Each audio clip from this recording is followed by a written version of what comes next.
Welcome to the grand finals of the Super Smash Bros. Ultimate competition here at the Collegiate Esports Commissioners Cup 2024, presented by McDonald's of North Texas. For the final time, let's meet and greet to the stage our two teams. Making their run from the losers bracket, your number 2 seed, Winthrop University. Lima, Peanut, Regalo, Anarchy, No Tag, Justice.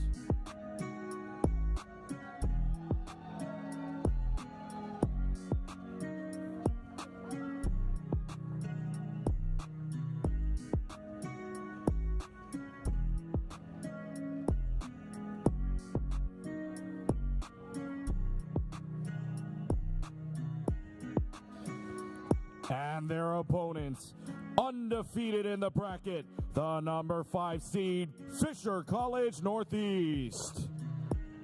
The lineup, Sonics, DM, Vidad, Riku, J-Play, Fire the Pyro.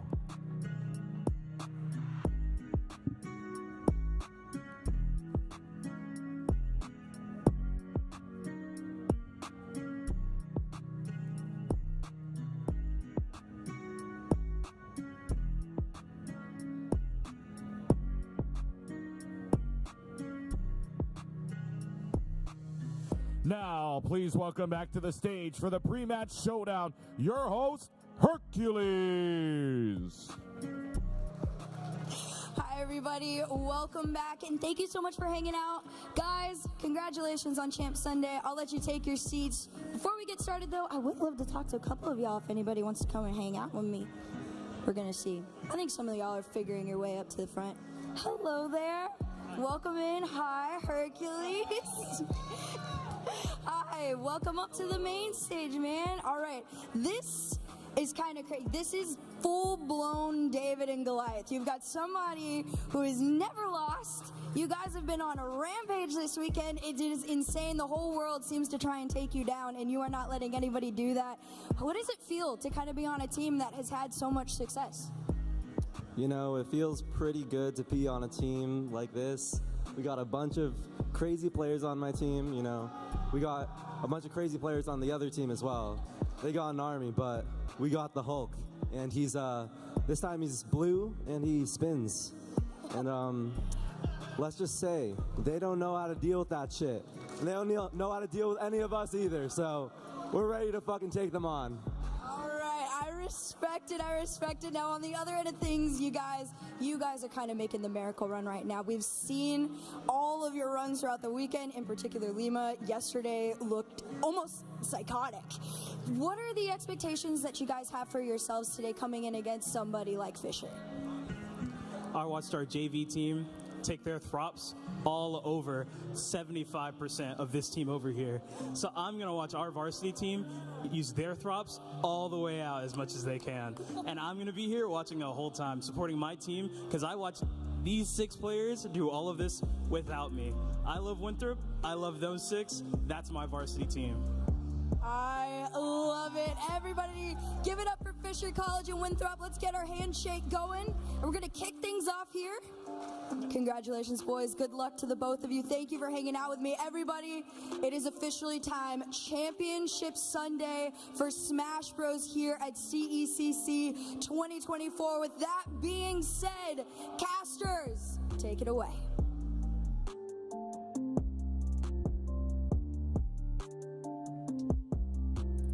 Good morning, everybody. Welcome back to the CECC May Madness stream in 2024. This is Sai being joined by the legendary, the incorrigible third adjective, EE, here to finish the finals out with me. It's been an incredible weekend. The energy in the air is just electric, and I'm having an incredible time, and I'm so ready to get into this. How do you feel this morning? I'm feeling pretty good, man. I must say my first comments are going to go to DM on that stage. I understand you're excited. I understand you're ready to get this thing started. The sponsors, brother. The sponsors, okay? Let's tone that language down just a tad. That's coming from me. Let's just tone it back just a little bit, okay? And take all the aggression and put it in the game so y'all can go ahead and defend this title, man, because I know Fisher Fisher. They are ready to go. They got a lot of support, a lot of people behind them. But this Winthrop squad, man, they have been putting up numbers, mainly courtesy of Lehman. That performance yesterday was outstanding. So it's going to be a hard-fought battle to get this title, man. It's a perfect way to open up the final day of CECC. Yes, I'm very excited. We have so many incredibly talented players, of course. We have the Fisher squad led by Sonics, previous winner of last year, and obviously one of the best players on the entire planet. Got an incredible squad there with Vivad and DM as well. But on the Winthrop side, not only do we have Lima, not only do we have Peebnut, not only do we have Regalo flown in straight this morning, we also got CJ Frozen here to help take his team to that victory. Now, if you're new to the format and you're not sure how this is going to go down, let me break it down for you. Please. So this is a best of 3 crew battle. However, or a first of 3 crew battle. However, since the Fisher team is completely undefeated, what we're going to do is we give them an automatic first win. There's not going to be a reset like you see in a normal bracket. It is just a first of 3, and because Fisher has not lost yet, they will start us off with 1 on the board, meaning Fisher just needs to win 2 more rounds to take this tournament home, while Winthrop will need to do it 3 times. I like that. It's a good little advantage for performing well earlier on in the bracket, for going undefeated to this point. You get rewarded for your success, okay? So it does put a little bit more pressure on the guys on the other side of the stage, and that's okay, because honestly, this does have all the makings to go the distance. There's actually no doubt in my mind that the possibility of that is incredibly high, but nonetheless, those boys right there you're looking at on the screen, they are on the winner's side for a reason, man. They have been doing a lot of work, and of course, that young man right there, Sonics, who I got a quote from earlier. I was like, Sonics, let me ask you a question real quick. You know what I'm saying? Collegiate right here. We keeping it good. We keeping it chill, but it's also very competitive. You know who you got to go against. I was like, let me ask you a question. Any sandbagging or nothing? He just laughed. He was like sandbagging. Phil, you know me. I love to win. I'm about to take some heads off real quick. KOs flying all over the board. I said, yes, sir. So obviously, no shortage of confidence for them. Yes, and we are just so incredibly lucky to have this caliber of talent on the stage. Also, I know it's the final day, but I want to give one more big shout out to this venue. The Esports Arena Arlington has been fantastic. It's treated us great. You can see a crazy amount of setups all throughout multiple games. Valorant, Rocket League, Overwatch, anything your heart desires, we have it here for you, with tons of awesome sponsors waiting in the wings. Of course, this event is sponsored by McDonald's of North Texas. Smoothie King, we got a Circle water bottle sponsorship. They've been great. They have a really fun remix on giving you like caffeinated water. You can control the flavor. It's been really cool. But enough of that. I want to hear your predictions. So obviously, I think before we got here, the weeks coming up and even the days coming up, we were kind of expecting a high potential of a Fisher versus Fisher Grand Finals. But thanks to Winthrop, that is not what we're going to be seeing. So who do you think is going to take the W today? Are you asking me like on the spot to just make a pick? Yeah, just make a pick. This is tough. I'm not going to lie to you. This is very difficult, actually, because on both sides, I see players that I like. I see characters that can be very frustrating and, of course, very effective. Obviously, so this is the finals. But if you put my feet to the fire, if you're like, Phil, you got to make a choice. You got to make a selection. I'm going to need a pick. I'm going to go with the team that's just as good, just as good, and they're already granted a first game. I think Fisher got it, man. I think they're defending the crown. That's just me. That's no disrespect. It's a numbers game. They only got to win 2. The other team got to win 3. Yeah, who do you like? That's a good point. I'm going to keep it real with you. There's nothing wrong with that. But honestly, with the fire I saw from Winthrop yesterday, I wouldn't be surprised if we at least get to that 5th game. Okay. I would definitely see this. I don't think this would be a quick 2-0 for Fisher. They're going to have to really, really work for it, because obviously, even though Lima is incredibly talented and for sure the leader of their team, there's a lot of talent all the way spread throughout on the entire Winthrop University. Not to say that Fisher isn't just as goated, but I definitely think it's going to be a slugfest tonight. I think what happens here is it's all about tone setting, all right? Tempo setting. Lima, if you were here yesterday, if you know, you know. If you know, you know. This guy just bulldozed through the entirety of Fisher East yesterday. It was disgusting, okay? If they could corral him and not let it get too out of control, I think they're going to be all right. They got a Steve player here in Riku, a very, very talented individual for sure. Oh. That's who you're hoping can keep this Bayo menace in check. But right now out the gate, that's a quick little 82 unanswered. I don't know if anybody's put him in check. Yeah, I actually just realized this Riku is the Steve Riku. Yeah. This dude is incredibly good. I've seen him make crazy runs at Florida events. I saw him go on a really big run at CEO, upset a lot of people. So, God, Fisher is so stacked. Either way, Lima had a pretty hot start there, but Riku firing back with 62%, kind of got the ledge on control, making some great adjustments to make sure that he stays out of APK and F smash range. Really got Lima kind of trapped in the corner here. Yeah, for sure. I know Lima, again, just as incredibly talented as they come. We again, can't harp on what we saw yesterday enough, but it is a new day for sure. A new day, new opponents, and a new set of circumstances as well. And right now, Riku really rising to the occasion, was getting completely owned at the start of things. And look at that right now, takes the lead, building little blocks for safety as well. Yeah, that was huge for Fisher. Grabbing Bale out of her jump, it is very hard to edge guard that character, but a super smart, unconventional option is going to come through here. Now Riku, of course, going to get tagged on ABK to the back air. Things are going to be evened up here, but now we have a huge problem. Now we have that diamond on deck. Yeah, anytime that's obviously like, resource management for Steve, man, you always got to keep that in the back of your mind. But 1, 2, 3, you're gone, baby. Carrying him off to the right side. The power of Bale, this character, it's so crazy to think that in the early beginnings of Smash Ultimate, this Bale just wasn't seen as much of anything. Obviously, there's been some patches, some tune-ups that have helped change and shift that mindset. And, of course, some dedicated players like Lima to bring the attention back to this character. But, my goodness, it is a heck of a thing to see. Yeah, it's incredible seeing how fast Bale can just take a stock from you off, like, really almost any errant interaction as long as you have the skills to back it up. It was a lot easier in the previous game. Now you really got to work for it. But Lima, no stranger to hard work. Riku, by the way, racking up a lot of damage, seemingly unfazed after that huge 0-to-death that we saw there. And unfortunately for Lima, now Diamond is back on deck. So the problem has reset itself all over again. Riku's just kind of big chilling, but you see him pretty animated in that chair, getting hit by these combinations, these strings. I mean, I'm telling you, Bale, she just racks up a ton of damage. Anytime she gets one hit, it tends to lead to multiple. It's just the nature of this character. Takes a big swing with that forward smash. Nobody home for that. But the witch, I swear, I felt like you baited that. Like, come on, send your little cart my way. I'm going to slow it down.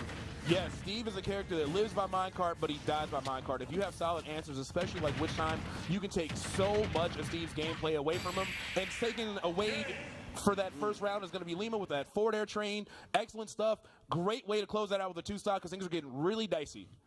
Listen, it's such a difficult position to be in because it's like, okay, do we send Sonics in here and just like, and just hope it's just like, okay, son, we're in a hole already. We need some help, brother. Like, what do you do? Because I mean, you would think just off rip, like Riku's very good player, Steve, best character in the game. You would think hand in hand that would be enough to at least get him down to the last stop. Yeah, you'd think at least 2. Yeah. But this is a crew battle legend right here, bro. They will tell tales of this man's ability in a crew battle for years to come. And the legend only keeps growing in front of our very eyes. 2-stock to open things up for Winthrop. I'm going to be real with you. After what we saw yesterday, the slaughter that Lima put on everyone that was not the team captain, but also the team captain, I say you got to go in swinging and throw Sonics in now. It's no disrespect to the other players. Vivad is super dope. DM is super dope. And was talking cash money on that microphone. So I'm not saying you don't have a bunch of talented players to pick from, but Lima will run through a team with no sweat. I think you have to send your strongest and your best against Lima and kind of readjust your game plan from there. So I would send in Sonics. I think the 2 juggernauts on the team, and everybody's great. There's no dispute about that. Everybody's great. But the 2 juggernauts, the 2 powerhouses have got to be, one, Lima, who, of course, backs it up, and then, of course, Sonics on the other side, who was very instrumental in them winning last year, you know what I'm saying? And just a global threat at multiple tournaments regardless, right? So I think you just have to accept that those 2 are going to have to be your, boom, button heads anytime the setup presents itself, and then you need the others to step up and bring it home. That's really what it's going to come down to me. You know what I'm saying? You got your superstars, and then you got your stars, okay? Let your stars bring it home. Yeah. You just want to cancel each other out if you're Sonics and Lima. That's the way I would look at it. You know what I'm saying? I'm not CJ Frozen level of coaching over here. I'm just giving you my 2 cents from what I see up at the perch Yeah, because honestly, even if this was the other way around, where Sonics took the first lead and it wasn't Lima, I'm like, throw in Lima. You have to keep that balance going. I understand it's a good idea to like throw in someone that isn't your captain to try to shave stocks off if they can, but I'm just too traumatized from what I saw yesterday. But looking at the roster over there, we do have Peepnut possibly coming in after Lima if Lima goes down here. Mega Man, a very difficult character to counterpick. I know they're going to have Rob on their side, and I feel like Mega Man does great in that matchup, to the point I've even seen Zamba get really flustered, I think dealing with Peepnut specifically. So Vivad, one of their next strongest players, he's going to have a tough time. He ends up having a butt head with Peepnut. Yeah. And then the Winthrop team still, they have like No Tag, which is a fantastic Mario player. They got CJ Frozen. They have a really good like pool of characters that is kind of tricky to deal with and great to counterpick.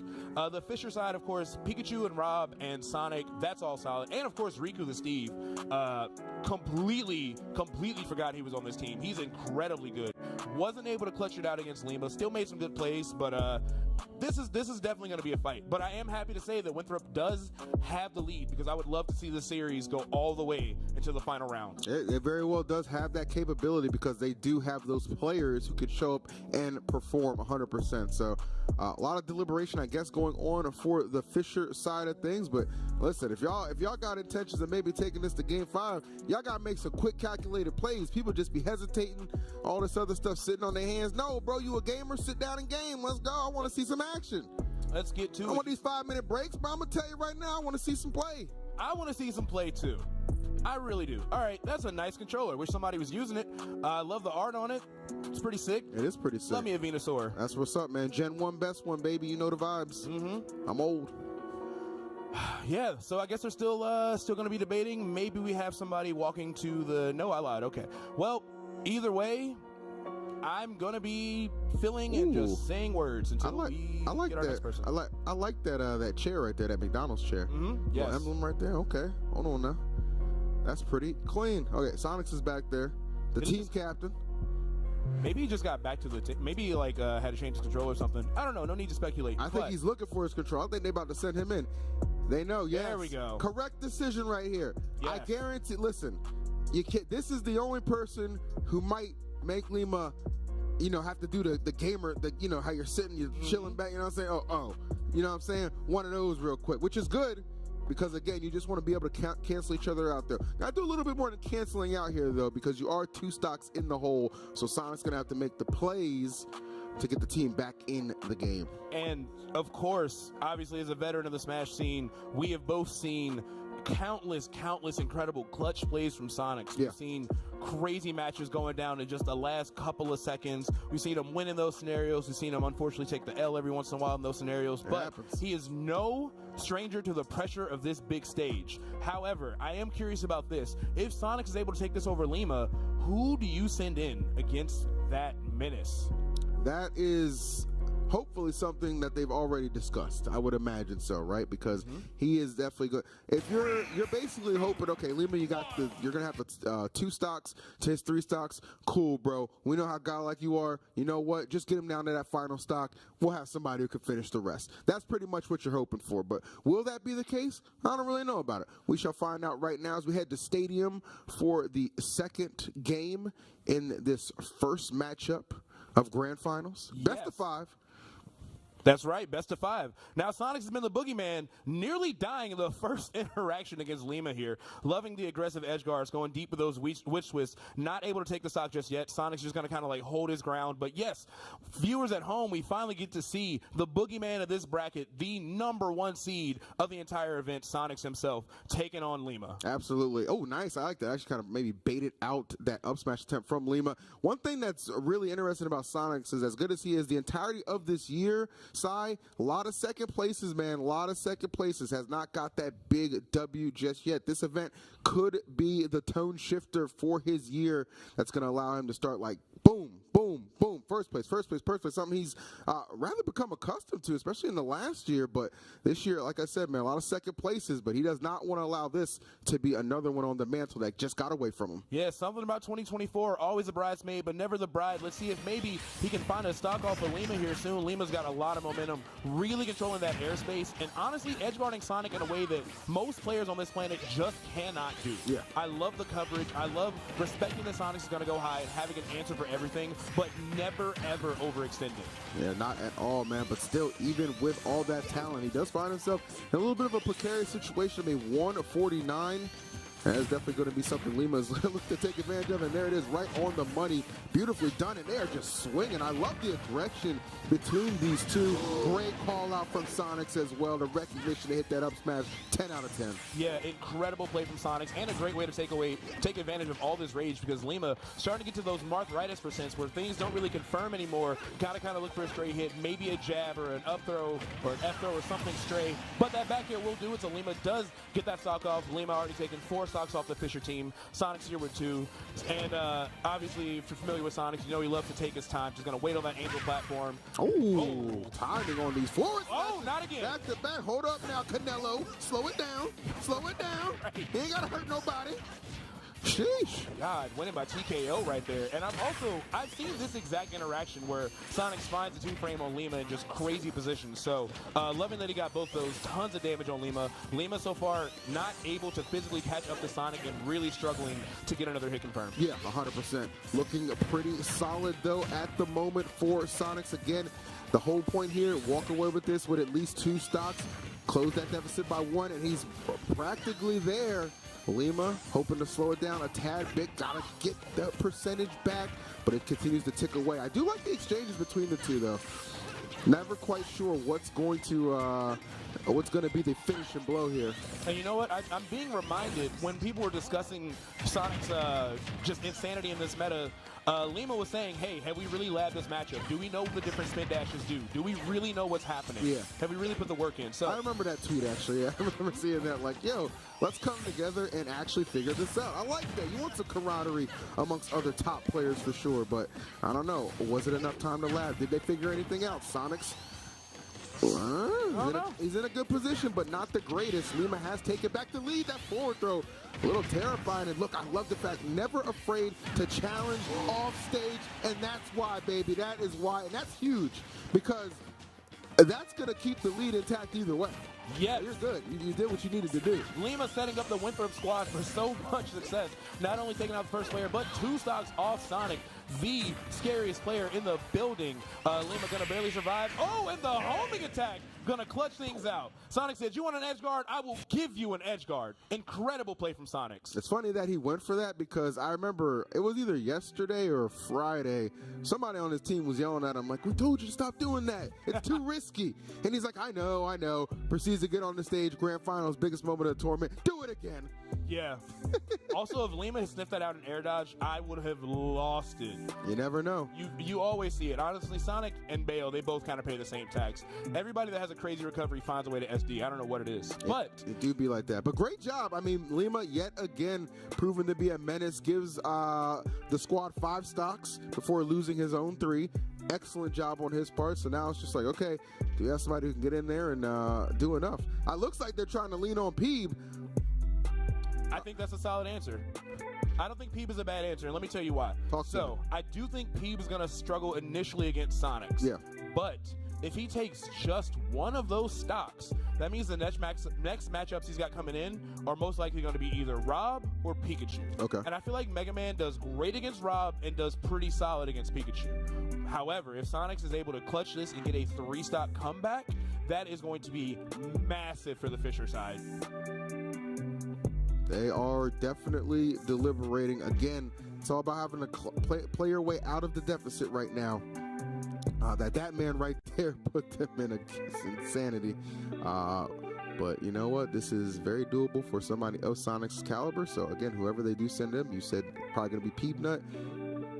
Needs to be somebody can just match up and just like, you know what, I'm good too. Right. I'm good too. Right. I know what I'm doing. I'm in this competitive scene for a reason. I think Peebnut is a good answer for that. Yeah. So hopefully he can find some answers to Sonic. Sonic is very we were talking about it at dinner. Sonics has some of the best movement in the world at this point. It is not even up for debate. Mega Man, very good at zoning, but has to kind of stay at a very particular range to really threaten you. Pellet only goes so far, and Sonic is very mobile. So he's going to have to, Peanut is going to have to be really patient. Make sure he doesn't get flustered by dealing with spin dash and dealing with Sonic's crossing up his shield. He's going to have to really pick his shots carefully, because if anybody can whiff punish you, it is absolutely Sonic.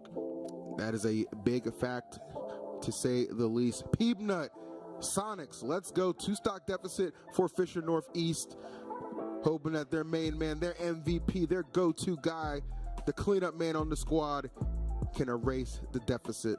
Yes, we will have to see. But I like the way we're playing. Winthrop starting us off with a good lead here. I think if they can close this out against Sonics, if Peanut can win this, Fisher's going to have a really, really rough time, because on the other side, they've still got Regalo. We saw that crazy Lucas player. They've still got CJ Frozen flown straight in for the tournament. They've still got so much talent on their roster to deal with. But I am curious to know on the Fisher side, I've heard a lot of great things about Vidal, especially from Miles, really telling me about how legendary this player is. I'm very curious, and I'd love to see him hit the stage. Rob is an incredible character. Still been one of the most popular characters, like tournament-wise, for years and years now. So Fisher still got good options, but it all comes down to if Peanut can hold the fort down and not get overwhelmed by Sonics, and if he can sit down at the setup. That would really change a lot for us. That would change a lot, but a lot of prep, thought process, deliberation. I get it, I guess. Head massages? Are they trying to put ideas in his brain? No, that's a headset. Oh, it's a headset. I thought headset.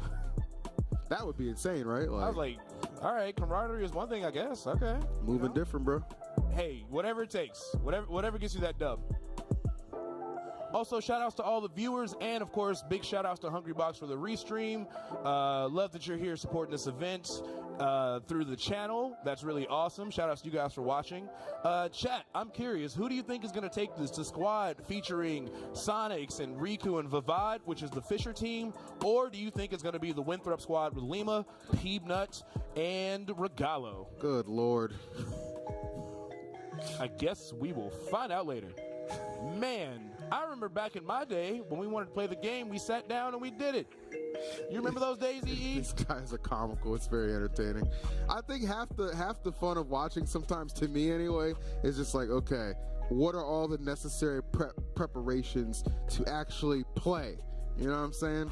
That is hilarious. Dude, I know this one guy will not start a match until, I can't remember the song, but it has to be like 3 minutes in and like 44 seconds of an 8-minute song, and he won't skip to it. He lets it play. Oh, I'm like, my God, bro. This is a while ago. This is like 5 years ago. I can't even remember the song, but I was like, all right, bro, we all got our superstitions and our way of doing things, but sometimes we got a bracket to run, people. Yes. But looks like we are ready to go at last. Sonics, Peanut. Again, Sonics looking to erase a 2-stock deficit set upon them by Lima earlier on. Yes. Drop a couple stocks. And as long as he's ready to get ready, I am ready to watch the madness happen. 3, 2, 1, go. Nope, there were 2 left. 3, 2, 1, go. All right, there we go. All right, let's see. It's going to be really big if Sonics can jump out in the lead first. I was really, the liberty of just taking your time is on both sides, but for sure, Peanut, like, look, you got to make up this deficit. You got to come to me. But rest assured, when Sonics does get in there, when he does close that gap, things like this will transpire. They will follow. Easy combinations right there. Couple up airs into a back air. Yeah, 49% off just the first grab here. And you can already tell Sonics has a good game plan. I think SPF is going to work out in his favor, just kind of like circle camping on the platform, avoiding the ground because he knows that Peanut wants to control that space with those F smashes and crash bombs. So you can definitely tell he's moving around it really well. And I think if you're Sonics, you got to play this nice and slow. You got to play this real surgical to make sure you can force some errors from Peanut's side. My goodness. Definitely putting on a good amount of damage right now, trying to corral him and keep him under control. Oh, crash bomb at the ledge for the 2-frame and the dare. Wow. Gonna set it up for Peanut, making effortless work of Sonics' last stock, and that is a huge, huge boon to the Winthrop team. Wow. That probably just won them the opener here. I'm just going to throw it out there. That probably just put them far enough ahead. It took out their best player. That is going to be a very hard hole to climb out of if you are the defending team here. Wow. Yeah, that's unfortunate. You can see a little bit of anger on Sonic's face too. I'm sure he had a game plan, but that was not how he wanted that to go down. Yeah, probably a lot of disappointment there, understandably so. I mean, that was a fantastic effort from Peanut. I mean, it was almost expected he would at least lose a stock, and then of course I'm sure Sonics wanted even more, but it just did not happen. So wow, great stuff. All right, they've got 2 members left, and they're sending out, who is that, Joda? Joda. Joda's who they're sending out. Okay. Actually didn't do my diligence on Joda. I think the main people I was really, really locked in on were DM and Vavad. So I'm curious to see what Joda is going to bring to the table. He's definitely going to have a lot of work cut out for him because Peanut, of course, probably the best Mega Man in North America, I would say at this point. So it's going to be a tough day for him no matter which character he goes. And honestly, at this point, Winthrop is feeling pretty. You don't want to get too comfortable. We've seen that. We saw that Friday. Sometimes you get too comfortable. Sometimes you don't take that dub home like you think you did. But Winthrop definitely in a good spot to start us off here. If I'm Winthrop, I'm just thinking like, okay, we got the opener sewed up. Nothing to worry about. Handle business. That's it. That's all you need to know. Yeah, Riku and Sonics both being out on the first round is so massive for them. Because both those players I could easily see going on like a 10, 11, 12 stock run against the average team. And they are in winner's side. No games lost for a reason.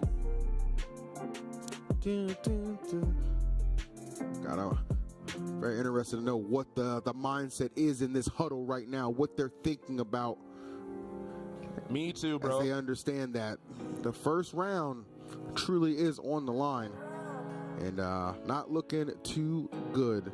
I just hear a banjo-kazooie? A banjo? Little banjo? Strumming that thing? Hold on now. Interesting matchup. We're going to have eggs versus pellets.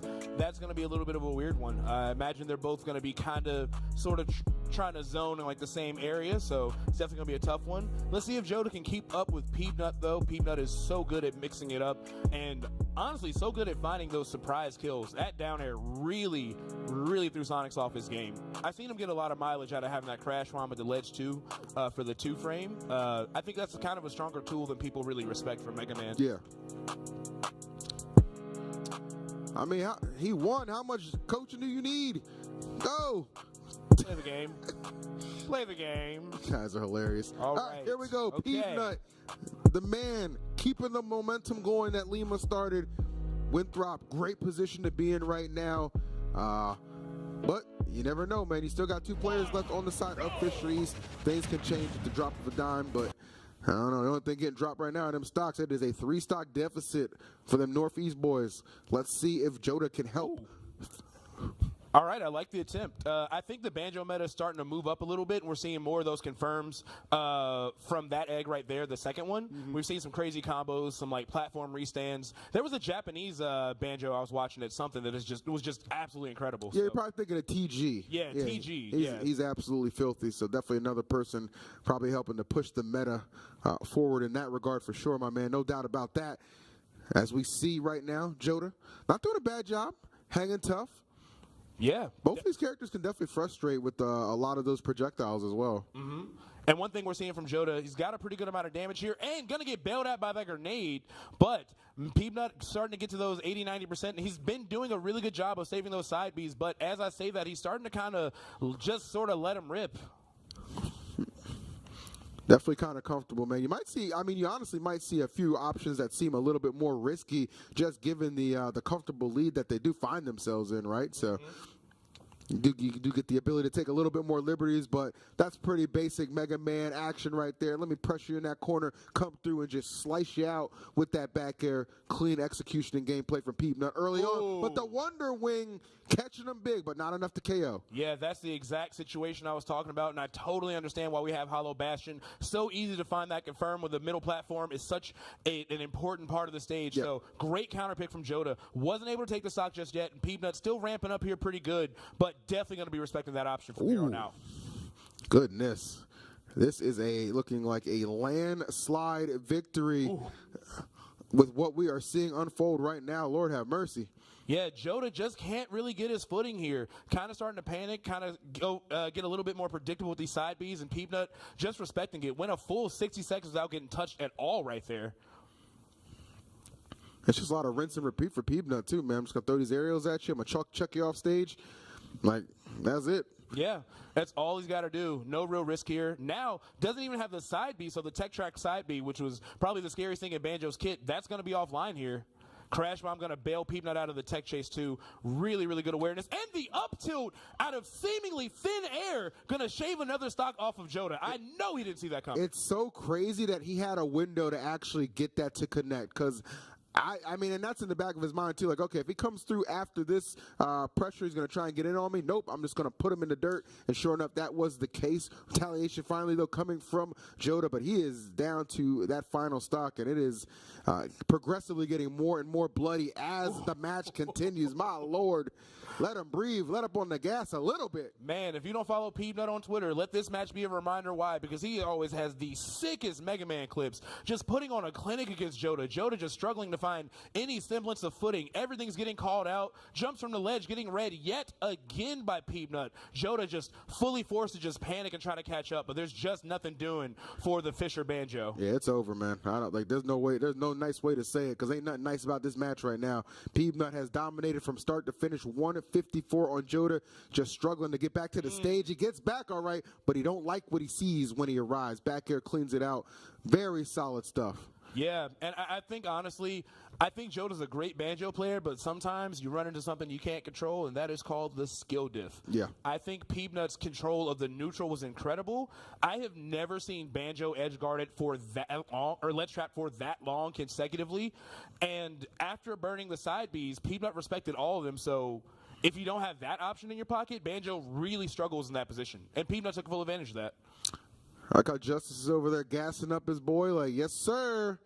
Yes, sir. Light work at the office right now. As DM comes through. Now, DM had all that mouth earlier now. It's time to bag it up. It's time to live up to it, my boy.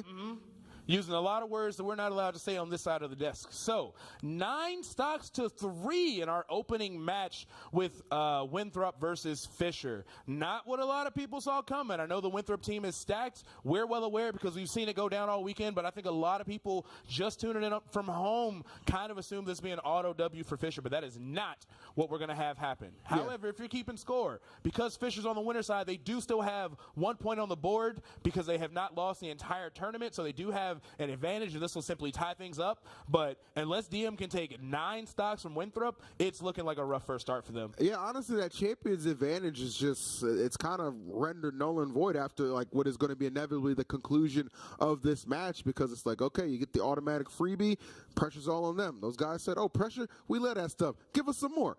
And they was like, you know what, we got this, no problem. And now it's like, boom, it's going to be 1-1. So they should already, if this Fisheries team, like they should already be thinking, okay, yeah, I'm Riku over there stressing out, bro. Like they should already be thinking what we're going to do for game number 2 and how we're going to adjust. Because there's no, like they might elect, Winthrop might elect to switch it up a little bit and maybe not even open up with Lima. But I think in the championship, you just keep putting your best foot forward. He's clearly your best opener. He's going to clearly throw them for a stir and a loop immediately. That's the way to do it. You know, the other wild thing about this, I don't think Fisher made any misplays in their roster so far. I think they should have started with Riku because Steve is an incredible character. Very easily can shave 2 stocks. Riku just got to play better. That's what it comes down to. Riku just got to play a little bit better. If they're going to open up with Riku again, cool. Got no problem with that. We know how good he is. Just got to play better. But DM is here bringing out the Pika Pika. The Rat. The infamous Pikachu, a character I've always thought was incredible. Shout outs to Shiny Mark, of course, giving us some really, really incredible results recently at these majors. So, DM got a long fight ahead of him. And honestly, Mega Man, not the most favorable Pikachu matchup. It's not bad, but Pikachu can definitely struggle a little bit with Pellet. I would agree with that, but it kind of makes you almost wonder, like, why would you not go maybe DM into Joda just to, you know what I mean? Like, if you I guess if you had the option, but nonetheless, it is what it is. Still get an opportunity to kind of flesh this out for the next game to see, okay, well, who did the best here against a situation where we know Peanut is going to be a threat as well. Yeah, and now that I think about it, their other option is Rob, and that's a way worse matchup, so kind of just forced into a corner here. But all that aside, DM getting some solid damage here, trying to find something with the T-Jolts is slowing down, Leaf Shield, and it's making it harder for Peanut to establish neutral, but no really big confirms have come out just yet. Nah, just kind of still feeling each other out. Oh, okay, like the drag down. No grab, though, to follow up on that one. Quick attack. Ooh, nice. A lot of explosive play, though. Starting to build up from DM. Try and put, obviously, Peanut a little bit more on the defensive as the stock starts to get a little bit more in jeopardy. Yeah, Peanut actually getting it to some pretty high percents here. DM still looking pretty solid. He's doing a really good job with moving with purpose. He's not just running there trying to overwhelm you like a lot of lower level Pikachus would do. Great spacing with those F tilts too, really catching Peeb off his guard. Oh, okay. The movement right here between these two. Nobody trying to give up an inch, but DM closing that gap, trying to get in there. Nice back throw, though. Peeb said, okay, now let me alleviate some of this pressure. Get up off me real quick. Ooh. Nice dash attack. That is fantastic timing on the part of DM. And now Peeb down to that final stock, and this is where Pikachu can definitely excel. Combo Fiend. Jesus, 45% off rip from the Angel platform, and it's still going. We got the ladders with the forward airs, or with the up airs, not enough to kill just yet. Mega Man is very, very heavy, but the pressure from DM is incredible. And if he can hold on to this stock, there might just be some life left on the Fisher team in this round one. Yeah, I see DM. Okay, I like this, man. I like what I see why you was doing all that talking, DM. You definitely can back it up on the sticks for sure, but we already did know that. Yes. I actually was familiar with your game. Yes. But Peanut, of course, still a legend himself. Trying to set up the footstool Metal Blade. I love those combos, but they are very hard to do, especially on a character as small as Pikachu. So nothing doing just yet. DM taking great use of the stage, hanging out under the platforms again, circle camping Mega Man, making sure you're not just running in face first all the projectiles. And I think he's just 1 or 2 hits away from sealing this out for him. Yeah, it's looking like actually like a pretty darn good situation for DM to be in. To finish this one off, forward smash not going to connect. It's a lot of evasion going on from Peanut in hopes of finding these gaps to start getting these hits to add up a little bit. I think what's happening here is Peanut is trying to predict where DM is going to go and oh, maybe you'll jump, so I'll throw this up air, or maybe you'll be here. But DM slowed the pace down. He's just standing. He's doing a lot of walking and just reacting to the projectiles with his shield and just whiff punishing. So it's even harder for Peanut to get anything going with this super defensive DM gameplay. Oh, ooh, that was disgusting. Z-drop, turn around. Let me hit you with this up tilt real quick. Oh, you got to get away from that Mega Man. A Mega Man is never spot dodging with good intentions. I promise you that. This is actually really, really bad right now for DM because that Pikachu, definitely hard hitting, but the furthest thing from heavy, I would say. Yeah. So it can get some scary hours right now, depending on if DM is able to find well-placed back air, up tilt, up smash. There's a lot of things that can go really wrong for this Pikachu at 122. Including those F smashes, which were starting to get into shield break territory. That'd be a terrible way to lose another stock. All right, great recovery from DM, and a great jump around that forward smash, which certainly would have taken another stock for Peanut. Can DM find something here? Maybe an up throw or a dash attack. Not getting the drag down there to down smash, but the F tilt gonna come through for a much, much needed stock for DM. Yep. Had to put that one to bed because Peanut was right there about to get another stock. Dun, dun, dun, dun. Oh, thank you. We are being awarded chairs. This is amazing. This is the life. Thank you. This is perfect too. I'm wearing my hardest, cheapest shoes, so this is right on time for me. Oh. All right, so we are actually going to throw you guys over to the desk because, actually, no, we're not. Sorry, I'm looking at the score wrong. Yeah, so Fisher got 2 stocks left on their side. Winthrop still got 6 left. They've got a lot of great options here. They can go Regalo the Lucas. They could bring in CJ Frozen, the Snake player. They still have no tag as well. Mario traditionally very tough for Pikachu to deal with. So a lot of great options from Winthrop. Meanwhile, Fisher just 2 single Pikachu stocks left and a mountain to climb. I believe CJ might just be here as a coach, so they actually can't put him in. But the benefit of still flying him out is all that knowledge that you highlighted earlier too. Like, he's a very knowledgeable individual, so just having him on the sidelines to feed knowledge, keep everybody calm, cool, and collected, that is a good way to go about it. So it's going to be Regalo they're actually going to send in hopes of finishing off this battle. Lucas player. Yeah. Excited to see. If you're not familiar with Regalo's game, one of the craziest Lucases out there. Always got some Twitter clips floating around. Really advanced offense we see from him. And as I saw from yesterday, really good about controlling his pace, really good about conditioning you into thinking he's done pressing a button. So very high level play we're going to get to here. All right, let's get it.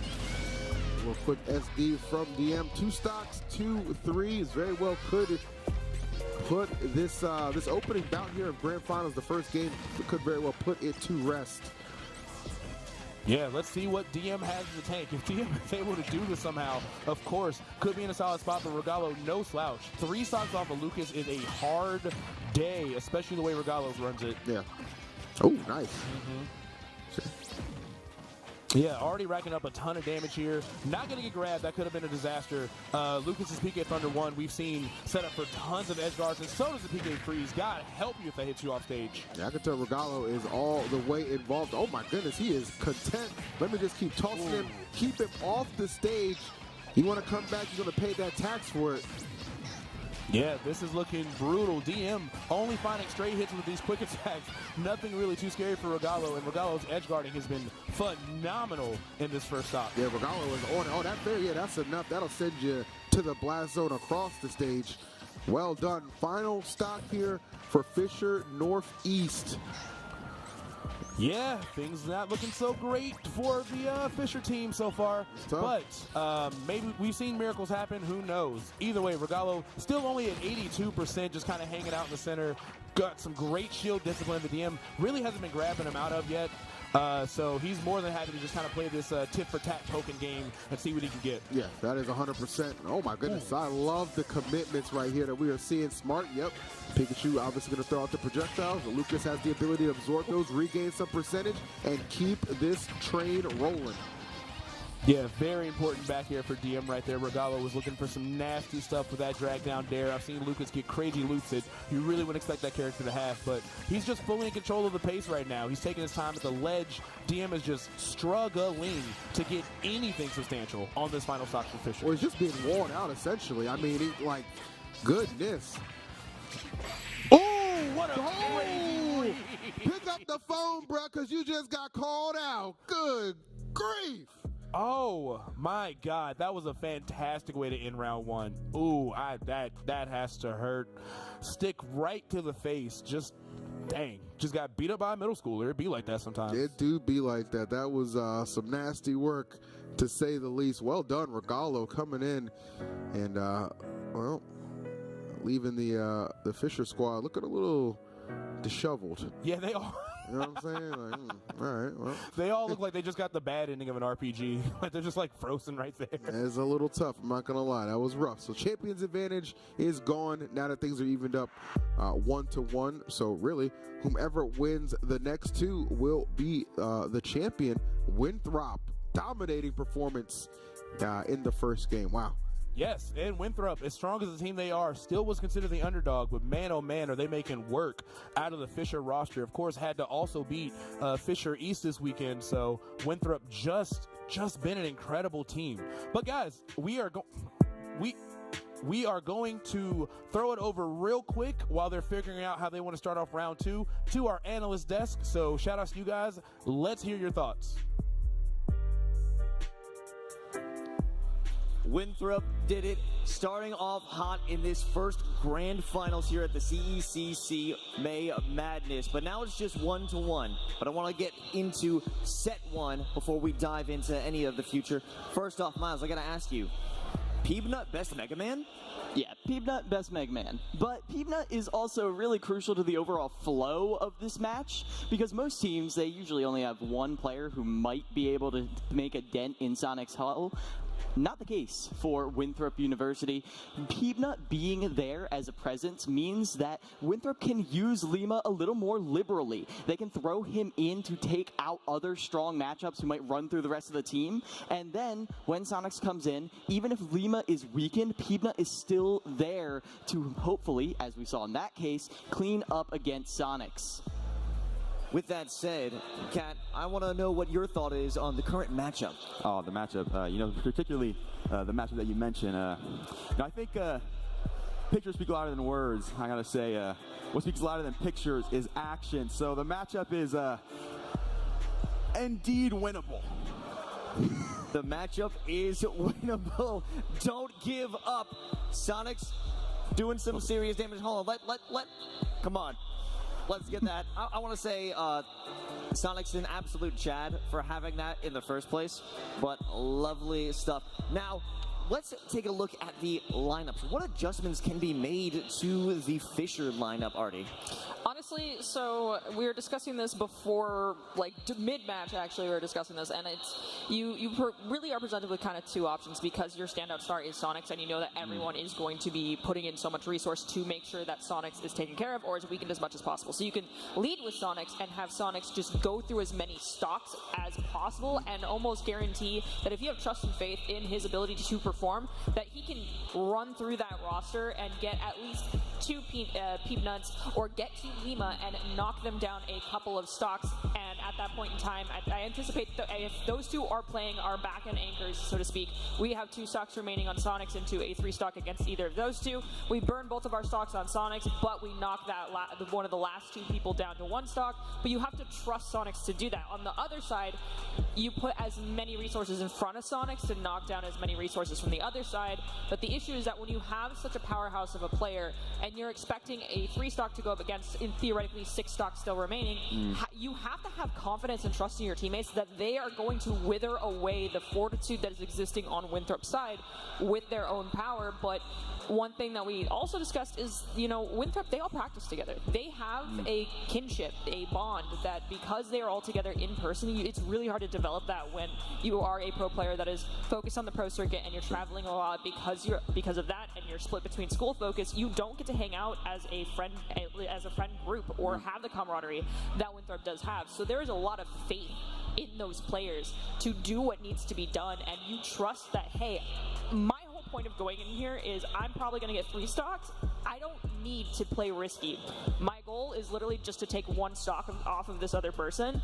But if you put the pressure on yourself to try and actually 3 stock them, and instead of taking a singular stock, you mess up and all of your stocks are gone, that is where the problem starts to hit. That is because you lost faith in yourself. Your team trusts you to do something, and you need to trust yourself to accomplish that goal in conjunction with your team to follow through with everything else you've discussed up until that point. Serious need for a game that you would think is all about solos, going on your own. It's singles, sometimes doubles happen at Smash events, but this is crew battles. This is a team event, so you have to be able to have that trust and understanding of what exactly each member can do. But looking at Game 2, Catinator, what are we thinking, I guess, from both sides of the stage? I think going to Game 1 on stage, Game 2 in series, and then into Game 3, I think against Artie's point, I would like to see Sonics held to the later stage of this crew battle. I think the choice initially to throw Sonics into the Lima matchup isn't bad, but I don't think it gets the result you would have expected. I do like to try to throw in the wall of Sonics. It doesn't have the proper effect, so I would like to see Sonics save for later, throw resources in onto Lima early, get Lima out. But then again, you make a good point, Miles. Peebna that's right in the back line, sitting in the back pocket. So if you do take down Lima, are you able to then take down the best Mega Man? It's very difficult, as we saw there. Peebna actually made a bigger run than we saw Lima do yesterday. But also, you got to consider the fact that one of Sonic's stocks is often worth, on average, 3 stocks. So if Lima took 2 of those, I don't know. The math there, I think, adds up to Lima taking 9 and Peanut taking also 9. So Yeah, around there. I'm thinking they're both bringing the same amount to this roster. Even if Peanut goes in first and takes on Sonic and only takes 1 stock, you are confident that maybe, just maybe, you could see Lima come in and clean that up. They trust each other. They know that if they falter, as you brought up, Artie, they can bring it back. It's always winnable.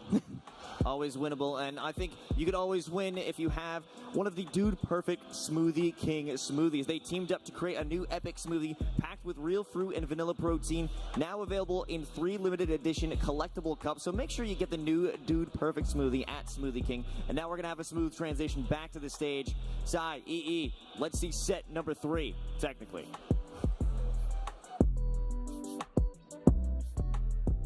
All right, guys, and we are back. Shout out to the analyst desk. Much love to Los, Nerdy, Cat, and my boy Kilo Miles for holding it down and breaking down some of that really intricate gameplay that we saw in that first round. So, EE, So you're on the Fisher team. You just lost. You lost pretty rough, actually. How are you changing things up for this round 2? Everything is going to have to be dependent again on your lead, right? Because you don't throw Sonics out there right away. You just don't do it because it's still not a guarantee they're going to send out Lima. Those two have to cancel each other out. If I'm the Fisher team, I still have full confidence that the squad is talented enough to get this done. I mean, you guys ended up on the winner's side for a reason, right? That was not by accident. Correct. You got there for a reason. I go with Riku again. I let Riku open it up, and I just like, okay, you just have to play better. You know what I mean? Like, you're Steve, you're good, you're clearly confident. That's the way I would go, right? Maybe their direction is going to be a little bit different. Maybe they're going to elect to have a different lead. We shall see, because Riku is sitting there, maybe warming up a little bit. But I don't know if they've hard committed on who they're selecting for either side to send out just yet. So I guess that's what we're still waiting to find out. Yes, and while we're speculating, even with all the extra time we had, I'm curious to know how Winthrop wants to start this. We saw them start Lima yesterday in losers finals. Lima takes 10 stocks, tears through the other team, and then in round 2, they switched it up and had Lima as the anchor. Yeah. So they're very unpredictable with how they like to manage their roster, and that speaks to the strength of their team. So Fisher, it's going to be even harder for them to figure out their game plan because they really just have to blind guess on who Winthrop is going to start with. Man, you can tell they are doing a lot of deliberation en route to figuring out who is going to be opening up for round number, technically 3, because it is 1-1. Whatever side wins the next 2, you got it, bro. I can't hear what Riku's saying, but he is passionate. I know that much. Very animated individual. Yeah. Very animated individual. And, yep, they're going to stick to what has literally worked every single time. That is going to be a Lima lead. And whom will be the person who takes on Lima? The person who, you don't have to beat Lima here. We're just trying to get him, you're just trying to shave off those 2 stocks. Those deficits that you have to start out against with him are so debilitating sometimes. So yeah, Lima loves to just get a ton of momentum for the team and then just be like, all right, you guys can finish the rest. I've already done half the work. Last round taking 5 stocks, 2 of them being from Sonics and 3 from Riku. So honestly, Fisher's heavy hitters just kind of got swept away there. Still, they do have DM. They also have Vivad, excuse me, I'm not sure the pronunciation. Very talented rod player. We didn't get to see him go in the mix last time. Maybe we'll see him in this round too. I'd love to see what some of the hype is about. I've only heard good things, but either way. Definitely not against Lima. Not against Lima. That was a terrible matchup. Ew, that is horrible. Horrible match. So, actually, turns out we're going to be getting Fire the Pyro, the Me Brawler. Oddly enough, EE, because I live in the same region as Geist and Scoops, I've seen this matchup a lot. Okay. And Me Brawler has a pretty solid amount of options here. He can take stocks really, really early with Thrupper. I think that is a criminally underrated, one of the best uppies in the game. Yep. He's got all kinds of crazy tech traps on the platform, and it's very easy for him to set them up. So Lima is going to have to be careful. And worst of all, if Lima's combos aren't clean, a Thrupp Rider disadvantage can reversal and take that stock anywhere after like 50%. Okay, all right. I like this kind of almost like a back pocket pick. I certainly was not expecting Fire the Pyro, but the Me Brawler is here to play. Let's see if we'll be able to do anything against Lima, man. Again, the best opener that you could ever ask for when it comes to Cruz. And yet again, continuing to deliver on that little 60-piece put on him. I like Lima's game plan, hang out and shield on that top platform, certainly with devious intentions if she finds a witch twist out of shield from that high on the stage. But Fire the Pyro, honestly keeping up pretty solid here, only a few percent between them. Shot put, shockingly good at interrupting Bayo's recovery. It kind of covers a lot of angles that she needs to get back to the stage. So this might not be the matchup you expect it to be. Yeah, this is definitely a complete 180 right from just going up against Steve. So this is a completely brand new look. Obviously, they've seen what Lima is capable of. So gotta find something, gotta find some measure of success against Lima outside of Sonics, and it might just be Fire the Pyro because he is doing a fantastic job in the early goings of this, keeping it incredibly close. Not sure who's gonna take that first stock just yet, but they are both working towards it. That is for sure. Good clear out. Yeah, that seems like a pretty solid burst option right there. Yeah. I love the way Fire the Pyro is playing this matchup too. He hasn't gotten a big punish on the witch twist yet, but he's always in position to find something if Lima's a little bit lazy on the way he gets out of disadvantage. That aside, trade, and that was a clutch back air from Lima for bringing that thruper kill. Yeah, you got the Dollar Tree flip kick there, making it a little harder for Bayonetta to catch Pyro in disadvantage and harder to control that airspace. Neither one able to take this first stock just yet, but nice. Pyro, with yet another back air out of shield to punish that ABK, is actually the official lead. That is huge, but it's only a lead momentarily. Lima immediately claps back, and the back air, as it has done time and time again throughout this competition, seals another stock out. So we are evened up 2 apiece, but I'm liking it. The answer of Fire the Pyro has been a solid one. Wow. Could you? I was gonna say it could be a question of like how comfortable is me, how comfortable is Lima in this matchup as well, right? Like, I'm telling you, those knees, man, they can frustrate and confuse. I don't know why there's 58 in my region, but there's really not a whole lot of other ones. And Fire the Pyro taking full advantage of that little bit of confusion that Lima seems to have here. I think he's got crazy punishes out of shield. We nearly saw a jab block earlier, so Lima's definitely on notice here. Oh, gotta be careful there. Again, great burst option, just not afraid of the challenge. And really, that lead continuing to open up, throws out that up beat, wanted to maybe threaten the stock, but nobody home for it just yet. And here comes Lima, finally able to get that witch twist to confirm into some more. Yeah, great damage. Lima evening things up. Fire the Pyro getting up at just the right time on that platform. Lima definitely smelled blood in the water. Now, Lima's so good at edge guarding, so many recoveries, but does he know the way that Me Brawler gets back to the stage? Ooh. Is that enough? Oh, it is. Yeah, man. Golly, those rapid jabs are insane on the side of Bayo. So Lima going to take the lead back. That is actually very, very scary because Lima's ability to get you off stage or maybe super high can certainly threaten that stock, but it was not even an issue this time. Yeah, this is huge for this is what you wanted. Yeah. This is what you wanted. Even if Fire the Pyro isn't able to take that round 1, 2 stocks off Lima while you still have Sonics and you still have Riku in the tuck is going to send a lot of momentum on their side as long as they're able to keep this up. However, Fire the Pyro, for what it's worth, is taking a ton of damage here, 78% right off rip. Lima not looking to slow down, definitely wants to close this out and do what he can for the next character. Oh my. Whoa. Oh my goodness, that was such a good response from Lima. That dare was insane. That was so well played. Wow. I was just saying, does he know how Me Brawler gets back to the stage? And with a resounding yes, that down air is going to seal things out for him. And once again, one of the gods of edge guarding. I wasn't familiar with your game. I shouldn't have doubted you. But yes, Me Brawler, it's not that you can't edge guard him, it's just no one has the matchup practice. So I'm glad he was able to wake up and adapt and figure out what he needed there. So Winthrop, once again with the lead, but in a way different scenario here against Fisher. Yeah, only 1 stock separating them at the moment. So this is where you really want to think about it. It's like, okay, we're in a position where if we think Riku could just go in there and simply just either get the stock first or only lose 1, we're chilling. We're cool. It is what it is. We're only down a stock. We still got Sonics. That gives us the advantage against the rest of their roster. As good as they are, that there's a gap. As good as they are, there's still a gap with Sonics there. Yes, and I'm glad you said that. If they send in Riku and Riku is able to take that last stock from Lima, the matchups on the other side get real hard when you have to deal with Steve, because Mega Man Steve, not that great. Snake Steve, kind of just okay. A lot of characters on the Winthrop team will really struggle against Riku, so if Riku can do this and keep at least 2 stocks, he could really, really kind of snatch that momentum out of Winthrop's hands. 100%. Looked like, I thought maybe they would go with Riku, but I saw Sonics kind of interjecting a little bit too, so I'm not sure who they're going to settle on here.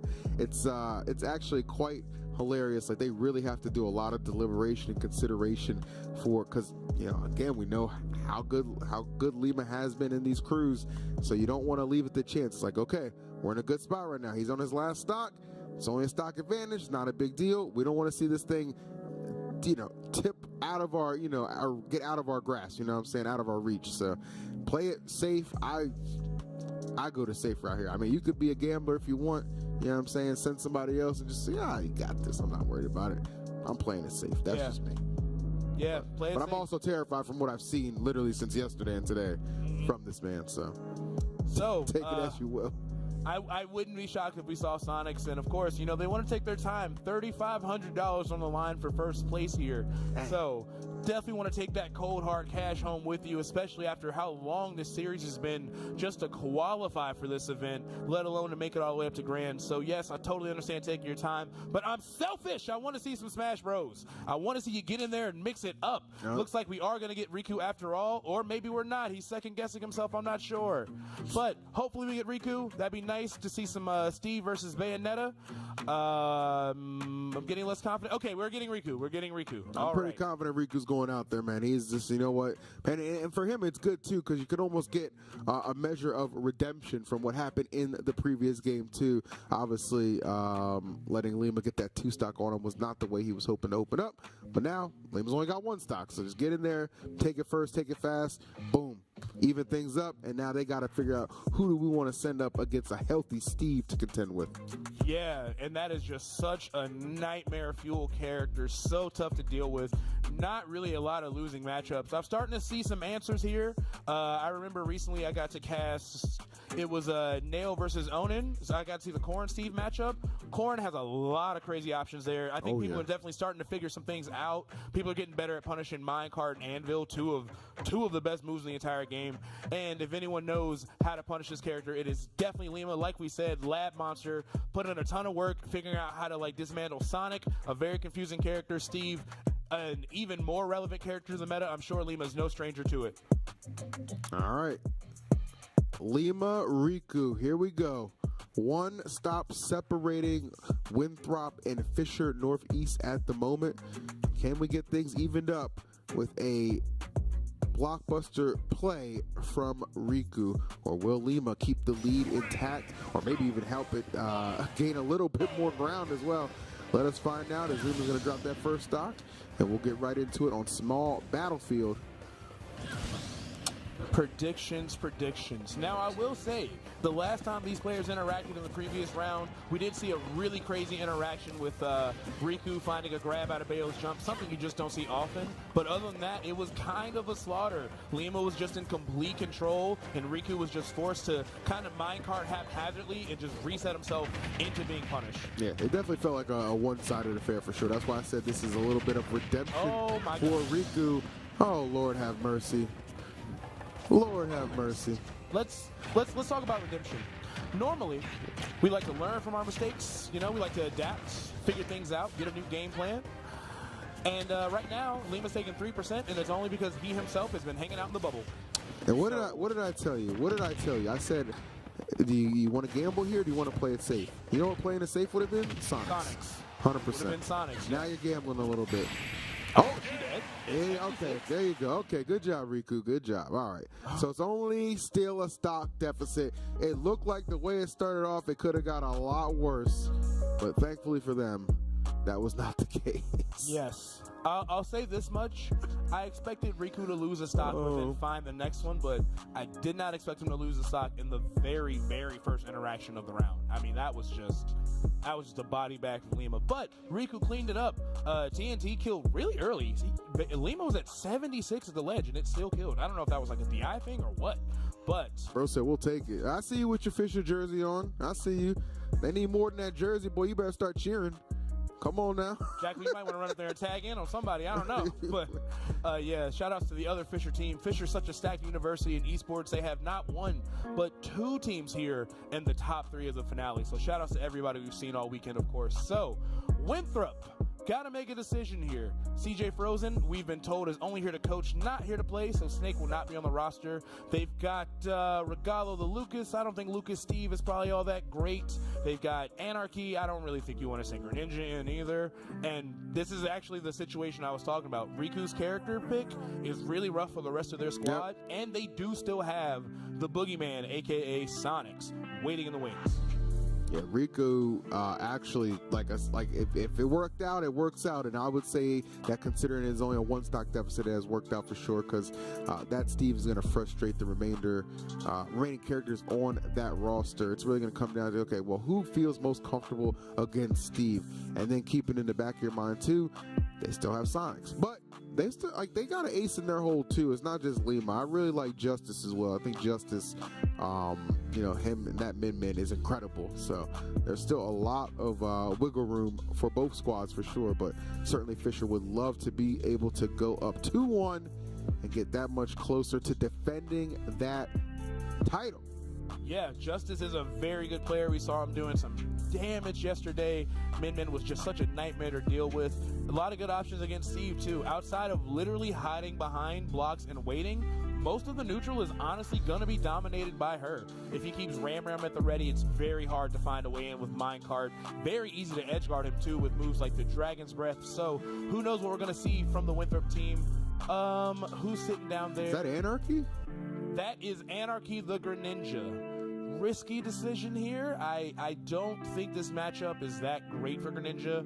A lot of his key hit confirms are just very hard to land against Steve. If there is a block anywhere on the screen, you can't really run it in a dash attack. It's going to be hard to come in with those neutral airs. I could even see him getting fully clipped out of the skies with that Steve up smash because it's active for a million years. So definitely going to be a tough one, but it looks like that's who they're going with. They're going to rock with Anarchy, see if he can send some Pokemon magic onto the stage to tie things back up. Well, it's going to take a lot of magic. I'll tell you, I'm talking about some David Copperfield levels of magicry. You know what I'm saying? So best of luck.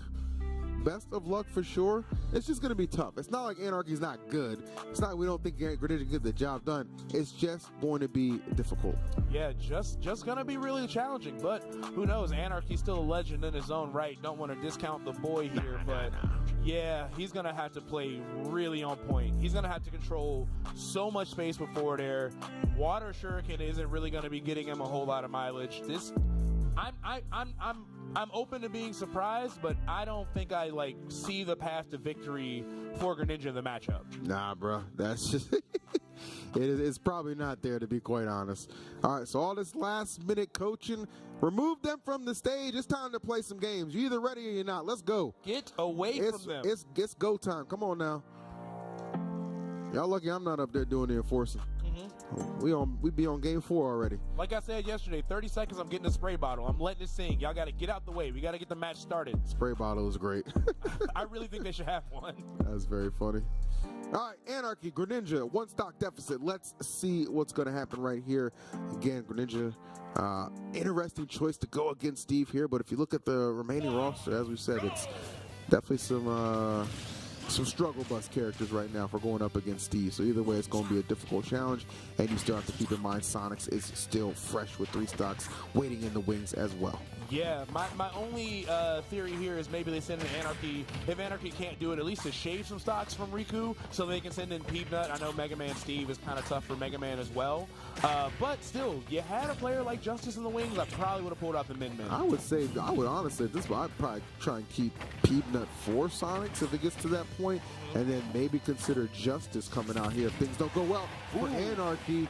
Not the greatest of starts right now. He is definitely taking a hefty amount of damage, but Steve's starting to get racked up as well. 76, not to sneeze at. Yeah, and like I said, he is threatening a lot of space with that forward air, but Riku just not taking the bait. Got a block in front of him, just going to hang back, let Anarchy tire himself out, just whipping all those buttons. In the meantime, it's very easy for Steve to just stay out of the position Greninja needs, but a great call out with that fair. Not enough to do it, even on Town and City, but Anarchy definitely keeping it close. Yeah, probably a little bit more closer than he might have been expected, but that raw force smash, we're just going to go ahead and just take care of that stock. So, all right, evened up 124, though. Steve can obviously make this up quick, fast, in a hurry. Oh, but it broke. It broke. Literally got bailed out. He was going to be in that jab for a long time there. Got very lucky. Yeah. The tool just ran out. And when that tool just breaks in the most you know what I mean, like unimaginable time, you're just like, you got to be kidding me. But the good thing about Steve is you can get it right back. You can get it right back, and you can get that lead. First one that Fisher Northeast has enjoyed all throughout this grand finals. It's evened up now, but it's exactly where you want it to be, Cy. This is a good look for them. Yes, and unfortunately, Diamond on deck, just walking his pet across the stage, showing him around town, taking him for a bathroom break, jabbing him all the way to 45% here. Diamond is tough to deal with, especially on Town and City. Maybe not the most ideal place to take Steve, but hey, what do I know? I'm over here on the desk. All right, let's see. Yeah, nothing doing on the Shadow Sneak. Of course, Riku going to sniff that out. Got a lot of ways to mix up his recovery, too, so not so easy for Greninja to take that stock. However, Riku out of mats here. Only got, like, nothing. Literally nothing on there. So if Anarchy can get in there and mix it in, maybe start, like, overwhelming a little bit, this could swing in his favor. It really could. I mean, this is an opportunity to strike for sure, take advantage of, again, those resources being so low. Ooh. Will it matter, though, at the end of the day? That is the question being posed right now. Riku continuing to put some space between them. They literally went from like high stakes to button check. Like they're both just kind of like just throwing out aerials, hoping somebody else takes the bait. Great counter on the minecart. What an answer from Anna. And the Shadow Sneak from the top rope. Just barely not enough, but crazy plays we're seeing. He is not playing around. That was disgusting. And you leave yourself open like that, don't even ask questions. Anarchy, the answer. Riku going down there. Fantastic play. That was beautiful. That brought me back to life. That was what I want to see. That is some crazy play there. So, Anarchy is able to do it after all. Did have to sacrifice 2 stocks, but beating Riku means so much because now, like you said, you want to keep Peepnut for Sonics. Not only do they have him if they're ready when Sonics comes up there, but maybe Anarchy can even shave off another stock. That was a sick last stock. You know what? This might become a Pokemon battle. We might see DM come out here. Oh. I could see DM coming out right here, getting the stock off, and then it's like, okay, who you got next?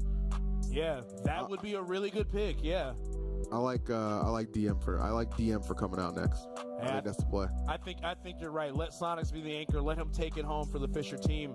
I think it is 7 stocks to 6 here. Winthrop still got a 1 stock lead. And I know Fisher has that point on the board, but that is only by merit of being on winner's side, not because they won one of these rounds yet. So Winthrop making some great plays here, showing us why they're in grand finals. Honestly, with this lead, could go up 2-0 and put Fisher in a terrible position. Shout outs to everybody in the crowd, though. Want to say hi to y'all. Crowd looking good, looking on. They are ready to see who is going to come out on top in the opening game of today's championship Sunday here at CECC May Madness. Yes, we've been fighting for months, weeks, days on end this weekend, but I'm so nervous to figure out who is going to take this home.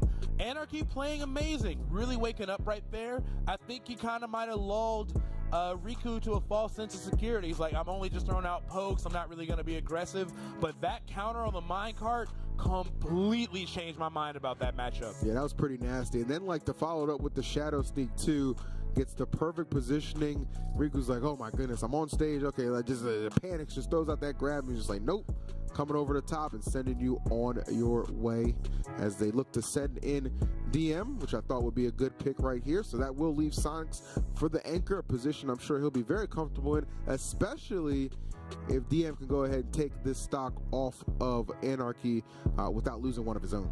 Yeah, and you're right on the money. As soon as after all that craziness went away, all he did was revert back to the original game plan, start spacing that forward air, and he just wasn't ready. That was a just super high level way to shift the momentum around. So DM, of course, put in some pretty good work last round, but just had way too many stocks to take on his own.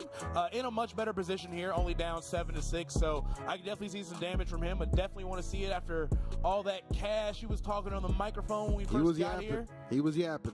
He was big not yapping. playing. But that's the confidence you need. You can't be nervous. You can't be trepidatious about if you're good enough. You're in Grand's winner side. You know you're good enough.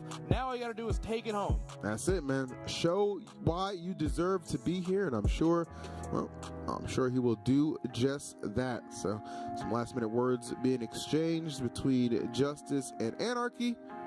Riku sitting back down, or excuse me, not Riku, DM sitting back down. Let's do it. Let's play. Yeah, and I gotta say, when we were hanging out with Oscar last night, the Houston coach, he really did go in depth about like how important it is to have a good coach on your team. I know they are spending a lot of time huddling, and selfishly, you know, I do want to get back into the action, but it means a lot to be able to dissect the other players, to know the matchups that they understand best, and to counterpick accordingly. So I'm glad that in Grands, of course, we're still seeing that from Winthrop and Fisher, both being really cautious. But enough with the yapping, enough with me stalling. I want to get into the game. Let's see what DM can do to this last stock for Anarchy. All right, Pokemon battle about to come up right here. I'm feeling pretty good about DM's chances of getting this stock off first with for his sake, hopefully not too much of an issue, because it is lining up very nicely at the moment for this Fisher Northeast squad to get on the board the proper way with a W here in Grands in one of these games. Let's see. Gotta drop 2 stocks there if you're Anarchy. Then just knock that out real quick. And then Smashville as well for the stage. I like this actually a lot for Pikachu. All right, let's get it. Trying to control space with T-Joe. That is going to be really important against Greninja. Going to make dash attacks harder as well. So Anarchy going to have to use some pretty good movement here. But both characters super fast, super slippery, and both have crazy combo routes. So I am excited to see some really exciting stuff here. Yeah, 100%. And really, if you're Anarchy, it's just like, okay, you know what? I got to bring the fight to you. I'm not going to let you just overwhelm me, kind of similar to what's trying to take place right there. I've got to, oh, wow. I was going to say, got to keep the DM under control. Pikachu will make you pay in so many different aspects. And right now, trying to tax you just for landing for a minute there. Yeah, nearly found the thunder on that air dodge read. Again, Anarchy with a really sick counter. He's very aware of where people aren't expecting him to go and pull that out. So I love the way he's playing here. DM still got some great pressure going on. Just trying to find some way to seal the stock. Of course, wants to keep as healthy as possible here. But again, the fair. You're done. Easy money right there. Easy money, Anarchy. Wow, he has really shown up in a big way for this Winthrop team. And they needed all of this. Yeah, really, really putting that work in. Done incredible. Taking 3 stocks so far in a very clutch way, because we all know you don't want to be down, especially dealing with Sonics. But DM, after that surprise kill on the side, kind of still struggling. Honestly, kind of still getting ran over. Yeah, DM, seriously, you got to pick it up, man. Ooh, you are in danger of potentially losing 2 stocks before Anarchy even loses 1. What is going on here right now? Yeah, this is looking kind of rough here. And I see what you're talking about, why Smashville's a good pick, because we're seeing Anarchy make great use of that platform. Up smash is a huge problem, and Nair sets you up for it beautifully. Oof. Let's see. Still unable to gain any real ground, and at the same time, Anarchy playing with house money. He knows this is still a great position for me to be in. I'll survive that. Not worried about a thing. Yeah. Just honestly, just kind of sitting pretty. DM just been on the back foot the whole time, despite having such a big stock advantage. Nearly seeing another stock, and we are seeing it. Embarrassing. Yes. Embarrassing. You have got to play better, brother. I'm just going to say, your team needs you. You're in a perfect position to set it up wonderfully for Sonics. And now I'm not even sure you're going to get a stock off. This could be a disaster. And the cover does it. Get out of here, bro. Get out. Don't ever hand this man a mic again. All right. I know that's got to hurt. If you're unfamiliar with Smash, there's something we know called taunt to get bodied. I've never seen taunt to get bodied happen before you're on the sticks, but golly, am I seeing it right there.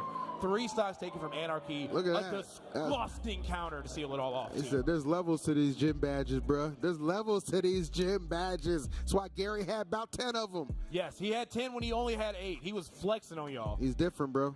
He been in gyms you ain't never seen before. Let's talk. I'm telling you. Gary is him. Bring back Gary. I don't know where he is in the series, but In this series, looks like Winthrop is sitting pretty. Incredible play from Anarchy. You definitely could have seen things even up real quick, but now Fisher down to their final 3 stocks. Anarchy still got one sitting here, and they still have Regalo, and they still have Peanut. This is not the story you're used to seeing from Fisher University. What a perfect, I just can't get over how perfect the circumstances were for Fisher to get in such a strong position of power. And there's just been, back-to-back fumbles, essentially. And now it all rests on the shoulders, rather broad, shouts to my man Sonics, the shoulders of Sonics to carry this one home, man. He's got a lot of work to do. 3 stocks to 7 to be exact. Good grief. I will say, when it comes to team captains, it's not impossible. We saw Lima take 10. We saw Lima take 8. And if anybody's clutch, it is for sure Sonics. But man, oh man, what a mountain of talent he's going to have to go through to get himself on the board. Tough. This is a big ask. And honestly, Anarchy is playing out of his mind right now as just an additional boon for the Winthrop team. All right. Well, it all starts with 1. I mean, that's the only way you can really approach a situation like this. Fisher Northeast realizing they are on the cusp of a real surefire deficit here. I mean, Winthrop, if they win 2 in a row, that is nothing but confidence building. They could be going for the real shutout. Okay, again, the only reason Fisher Northeast even has a point on the board is because they were awarded it because they got here through Winterside. Yeah. But this ain't winners no more. This is grand finals, and people are showing up and showing out. I saw a little smirk on Anarchy's face. Just like, at this point, I've done more than what was expected of me. I'm just happy to be here and happy we are firmly in control with a 4-stock lead right now, Cy. Here we go, stadium for the first encounter right now. Yeah, if you're Anarchy, you're definitely sitting pretty. You took off not only a talented player like DM, but also shaved 2 stocks off Riku the Steve. So anything you get from here is definitely a bonus, and the momentum is looking like it's not stopping. Trying to interrupt that recovery with Hydro Pump. I can see Sonic's getting tripped up here if he's not careful, because outside of like Tarek, I think at this level, there's not a whole lot of Greninjas you get to practice with. Yeah, definitely clear that Anarchy has thrown them through a little bit more of a loop than you would think. I mean, Greninja, we know, good character, not great, not really that high represented at that level either, but Anarchy just being that guy for the squad has been a beautiful thing. But Sonics, he's been that guy forever. He's been in situations like this. Back to the wall, no problem. I'll handle business. Don't worry about it. Oh, yeah. And Sonic's definitely waking up here. Saw some excellent edge guarding attempts with the 2-frame, with the F smash and the spring. I can see him getting some momentum and at least taking Winthrop to their last player. But if Anarchy can seal off another stock, this will all but be wrapped up for Winthrop University. Definitely. All right, patrolling a little bit, trying to pick the spot. Sonic's putting some distance between them, as he should. Ooh, don't get caught air dodging or get caught up in those skies. Goodness, is Anarchy looking to go on a run of runs right now. Yeah, put some respect on this boy's name. He is here to play. I love calling out the spin dashes with down tilt. That is such a frame-tight punish to find, but Anarchy looking really, really well practiced in this matchup. Yeah, I am actually very, Anarchy just rising to the occasion. Just zero fear. Seems pretty comfortable against Sonic as well, which is not something everybody can definitely say, especially Sonics being the best in the business with this character for sure. Clashing a little bit with the back air. Stock still remaining intact. Let's see what we can do. Oh, Sonic's possibly giving up an opportunity. Could have found a back throw there. Just didn't pull the trigger on the throw. Anarchy, if he can win this trade out, still going to set them up for success. But Sonic's not looking to give up this stock. Having some great defense, but still getting tagged by that back air. Anarchy taking 1, 2, 3, 4, 5, 6 Fisher stocks on his own. Good Lord. The tag Anarchy certainly being lived up to, bro. This is just all the way insanity that we're seeing unfold right here. And I'll tell you what, the thing with Anarchy is, yeah, he gets the one, and he don't stop just there, bro. You know he's hungry. He wants another one of those hedgehog stocks. He's looking for it. Yes. But he's not going to get it. That back air will seal it off. But what a run of it. And we weren't even sure if Anarchy was the guy they wanted to send in, you know what I mean? Like, you kind of looked at the characters remaining, you think of Greninja, you're just like, I don't know if this is my guy. Oh, that's everybody's guy now, okay? Definitely made a lot of new fans after that performance. Great stuff, Anarchy. Yeah, incredible work from him. And again, the only reason I was nervous about sending in Anarchy, it had nothing to do with the talent that he has. It was truly just a matchup thing. But talent supersedes matchups. Anarchy taking out the Steve set him up for success, and DM unfortunately got rolled there, getting 3-stocked, really setting them back a lot here. DM was he was a letdown for that position that they were in, and it's not because he's not good. It's just, and rise to the occasion, it happens. You know what I'm saying? I mean, you'll get a chance to get some get back in the next game for sure, but it is a tall order at times. But you know what? You know, I always say I have a short memory, bro. On to the next one. Yes, 6 stocks to 3. So, in this position, if Sonics is able to make a miraculous run, is able to somehow get a 3-stock on Peanut, then all that momentum shifts right to their side, and they're in a crazy position because it will be very hard for someone not at this level to actually take Sonics down. But Peanut, as we saw the last time they interacted, made short work of Sonics, had that crazy edge guard, killed him at like 75%, made it look easy, made it look consistent. He got that boy up out of there pretty quick, so... Yeah. You know, again, this is why it's like the perfect person to have in the reserve. It's like, all right, we thought this was actually kind of maybe come down to a situation where Peanut might not be necessarily coming into this with all of his stocks intact, but some things have definitely unfolded to give them quite the advantage. So Sonics will drop 1 stock. Again, a 4-stock deficit still remains on the board. Here we go. Yeah, and Peanut opting to go for Kalos too. Not a bad idea. I think Sonics took really good advantage of the platforms of SBF. So making this big, long, flat stage, Sonics, no matter what he does, will have to deal with these Mega Man projectiles, and it's going to be a long one for both these characters. Definitely will. And maybe that's kind of what he's counting on too. You know, got plenty of time. No reason to rush anything. Oh! Incredible start for Sonics, though. Nearly taking Peanut out the game with that back air. A lot of damage still. Edge guard still going. I love the way Sonics is playing. And this is when we're starting to see when Sonics is really in his aggression bag. This is when we see him rush people down, overwhelm you with options, and just confuse his opponent. Yeah, when he gets comfortable, when he gets settled in, it is a long day for any opponent that has to go against him, Peanut included here. And we are finding out good answers to a lot of these offensive options that you see Peanut attempt to put out, and then the up smash just quelling any kind of momentum he might have been trying to gain there. A modest 44%. That is one.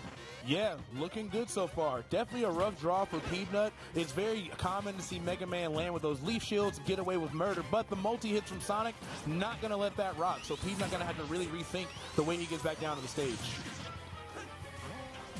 Oh, okay. Okay.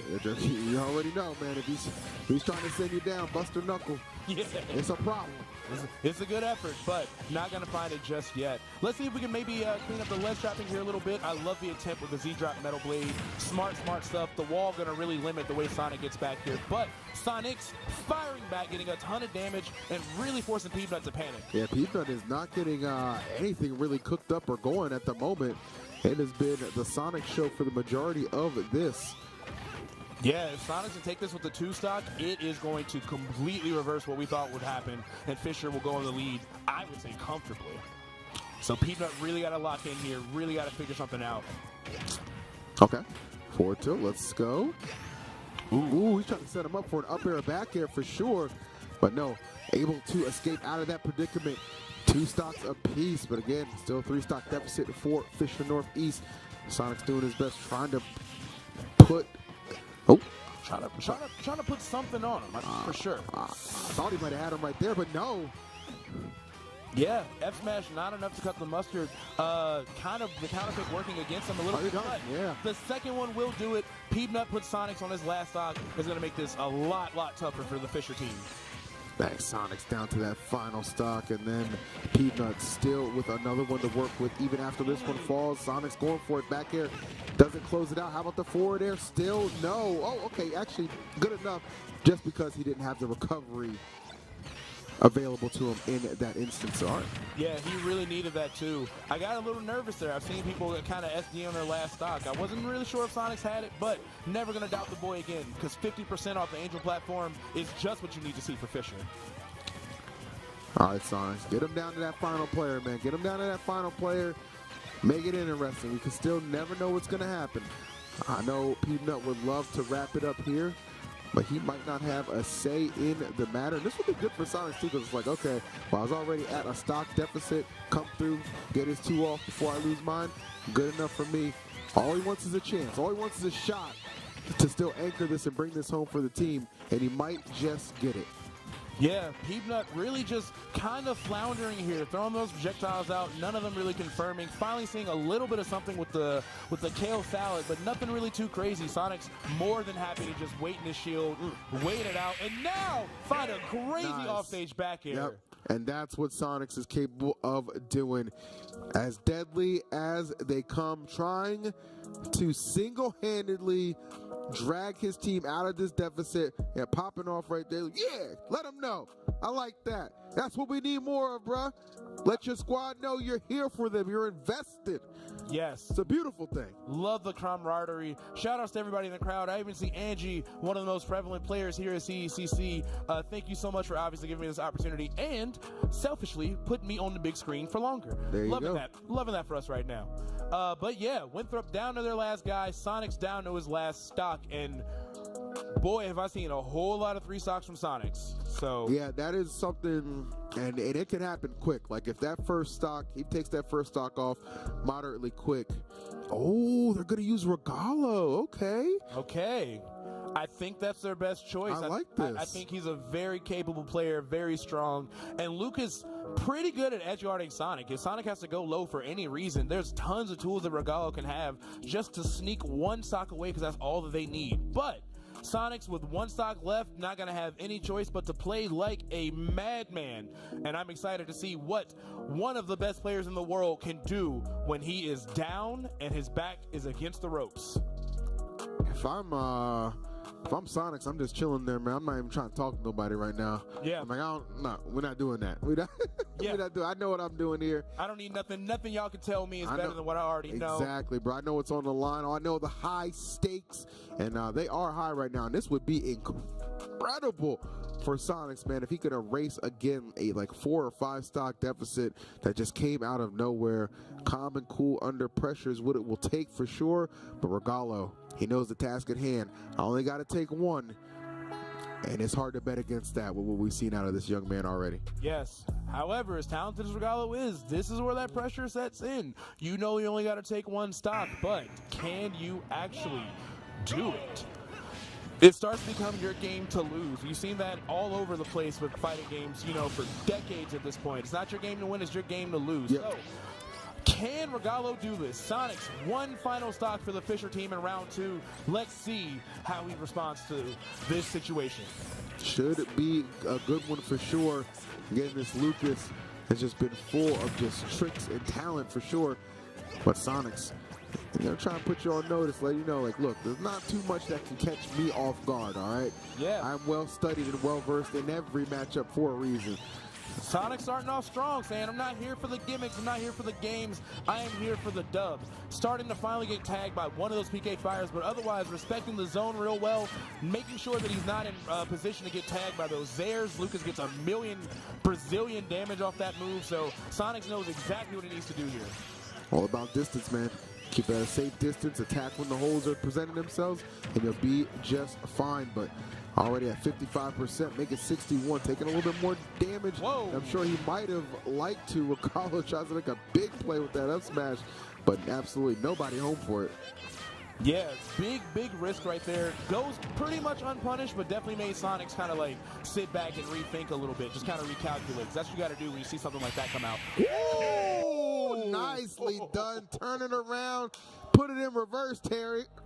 Put it in reverse, Terry. Reverse right there. Fireworks straight to the face as Regalo takes out with that back air. So abrupt too, man. It's just, it kind of reminds me of the last game where, Sonics was in there against Peanut. It just kind of ends abruptly. This squad, man, this is a well-rounded squad.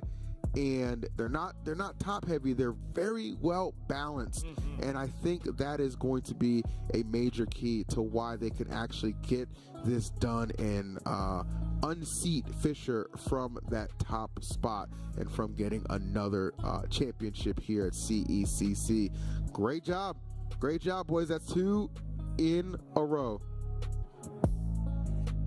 All right, Perfect. Well, guys, this could be the end of an era. Fisher got a lot of work to do if they want to retain their throne here. But we are going to take a quick break from the action and throw you guys to the analyst desk. No desk. Never mind. We are not going to the analyst desk. We're just going to keep this up. I can't hear.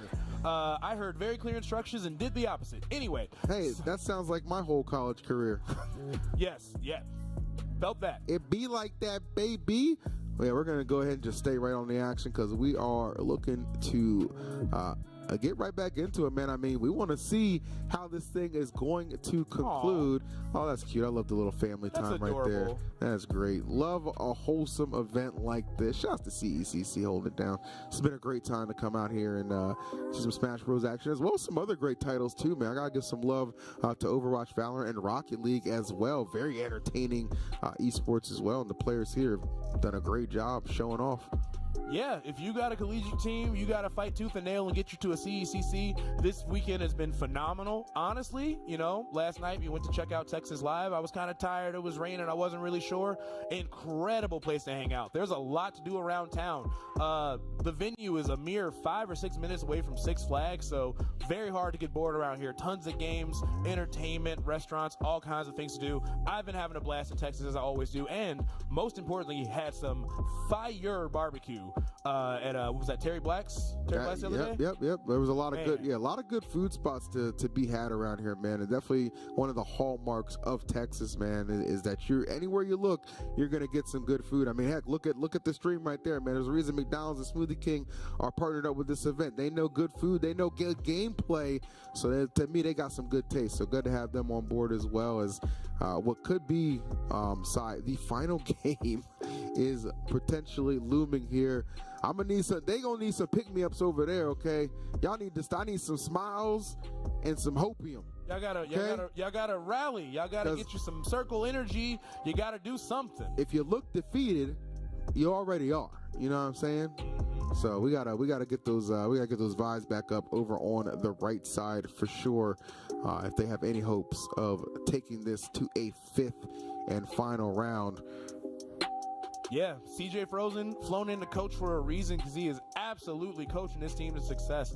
And I know that last round has to sting too, because that back air was just pixels away from the stage. Sonics, of course, wanted to land on it or tech to the right and be able to survive it, but just super calculated response from Regalo. It is very hard to punish Spin Dash, especially with a character like Lucas, but he was just surgical in his response there. So, who's it going to be? Is it going to be Winthrop or Fisher taking home the official CECC 2024 trophy? We will find out here momentarily as both teams figure this out, but I am very excited to see the storyline shift a little bit. It's not going to be as easy for Fisher as we all thought. They have a tough day ahead of them, because once again they have to start things over with players like Lima and Peanut, of course, but Anarchy super clutched up in that round 2 and really made some stuff shake. Easily, this is the first time that I've seen Winthrop play and said to myself, wow, somebody else is the MVP over Lima this time. You know what I'm saying? Because every appearance from Lima, he's been the MVP to me, except for the last one. Great performance on his end nonetheless, but it was definitely Anarchy who just busted that game wide open. It was insane. Greninja stocks all the way through the roof. That man right there, unfortunately, was a casualty of that. But hey, it be like that, man. It be like that. When you're here to catch a body, sometimes it just someone's got to drop. You know what I'm saying? Stock's got to drop. So, one of the things I've been thinking about for the Fisher East team, we're 2 rounds in, and we've still yet to see Vivad, that crazy Rob player, come out. But as I'm thinking about the matchups, Bayonetta versus Rob, horrific. Mega Man versus Rob, horrific. Yeah. Even Greninja, I can see giving that character some trouble. So, honestly, it might just be a matchup difference where they're kind of just locked out of that player. But as we saw with Anarchy taking it over Riku, sometimes you just got to let the skill come through and just kind of make up the difference anyway. So, coming back into this, looks like we got Lima walking back up to the stage against Fire the Pyro. Great pick from them. Was able to take 2 stocks off Lima last time and set them up up for a really good position. Yep. Maybe we can even say him take 3 because Fisher has to answer to what's been going on. Yeah, Fisher's got to bounce back quick, fast, and in a hurry. Lima, obviously the #1 opener. And Fire the Pyro, I mean, for Fire the Pyro, it's not about, I don't even care about winning here. I just got to make sure he's at his last stock when it's all said and done. Whether I get the dub or he's at the very least at his final stock, that is the absolute priority. A solid start, just so important to both of these teams, but especially Fisher right now, considering that deficit that they find themselves in. Yes. You gotta step up. You gotta step up. You gotta dig deep and figure something out. I think the money spot for Lima at this point is to be able to take on Fire the Pyro, win it, and have at least 2 stocks left, because that's gonna put him in a great spot. Clearly, he has a lot of answers when it comes to dealing with Riku. Steve, Yep. Obviously, he's fought Sonic in tournament a million times, so let's see how this starts off. But again, Fire the Pyro did some amazing stuff in that round 2. Let's see if we can keep it up. All right, well, he is already up in a big way right there, 50% unanswered. See if that momentum can continue, but Lima, we already know he gets 1 hit on you, and a lot does follow. Thank you for proving my point, Lima. Jesus, the dive Amazing. was so smart right there from Lima. Oh, All right. nice. ABK, so good. Little get out of jail free card sometimes. All right, good adaptations from Lima, kind of figuring out that Fire the Pyro was really hungry to get that bear out of shield after ABK. So you're seeing him start to change his disadvantage a little bit more. Seeing him wave land on the platform, just disengage, just mix it up a little bit. Really using Me Brawler's kind of like limited mobility to his advantage. Yeah, that is one of the knocks against him, right, is the fact that mobility can be called into question for sure. Shot put trying to interrupt the recovery, but Lima coming back, however, still Fire the Pyro. Ooh, put them paws on him. Great spike at the ledge to give himself the first stock. Huge. Yeah, really had Lima gun shy, forcing him for that regrab. And of course, if anyone's going to call you out, it's definitely a player like Fire the Pyro. So, still in a not too bad spot here. Just got to watch out for up tilt and back air. But Lima finding the nair, but not enough to actually take the stock yet. Things are starting to get real rough for Winthrop in the round 3. Oh, rapid dab to destruction. Yes, sir. Yeah, even from center stage, still was enough at that percentage. So, Lima firing back here pretty good. But Fire the Pyro fired himself with that thruster out of shield. That's actually huge in this matchup. So, Bale's going to have to be extra careful with how she pressures. So interesting how well that you're just seeing the Me Brawler do against somebody who's just been so oh no! The SD, not like this. Just a free stock for Lima. They didn't have to work for it. Oh my goodness, that is not what you need in a must-win situation. Every stock being so precious. Yeah. Well, that's going to kind of spell disaster possibly. If Lima can take this and get that 2 stocks, that's the exact position that Winthrop needs to be in to kind of like really set things up. And a great response to that thruster, witch twisting out of the way. A lot of people really don't respect that move or know how massive the hitbox is. So great presence of mind from Lima. yeah, he just had the awareness is just so good because you know for sure Fire is definitely hunting for that stock as soon as possible considering that SD, and he's going to get it, okay. So not going to be any kind of astronomical lead that he has to overcome right now. If he can actually get the dub here, that would be huge. You take out Lima, you're putting yourself in an amazing situation. Yes, Lima definitely one of the key heavy hitters for the Winthrop team. We're seeing shades of what we saw last time, 1 stock apiece. So Fire the Pyro, despite that SD, still definitely getting the job done, definitely leaving his mark on the stage. But who was going to draw first blood in this match? Wanted that there to come out. There we go. All right. Nice, Lima. Okay. Good avoidance, though, from Fire the Pyro. Not letting that knee get in too much danger. Excellent grab. Let's see what we do here. Oh, go super low. Oh, that's what he's done. Yeah, nice. Actually, put him under duress under the stage. And that is going to be enough to force the drop of that final stock. But great job again, Fire the Pyro doing what he needs to and continuing to at least make sure Lima, okay, you're opening up, you're getting the win, but you only got 1 stock behind it. So here's where we are. Yes, just 1 stock left. Fisher is going to have to be very, very calculated with who they send in next. Riku is yet to be able to take a stock off Lima without losing one first. Yep. DM unfortunately hasn't necessarily locked in just yet. And shout out to production, because what do I see? A selection clock. Finally putting a limit on the time we can spend in between these matches. I mean, it's nice. Oh, yes. It's nice to see that at last. I'd have made it 8 minute personally, but that's just me. Oh, I got hyped just for that. So, going up, it looks like they're thinking about throwing DM in there, trying to see if he can take a stock off of Lima and hopefully preserve his.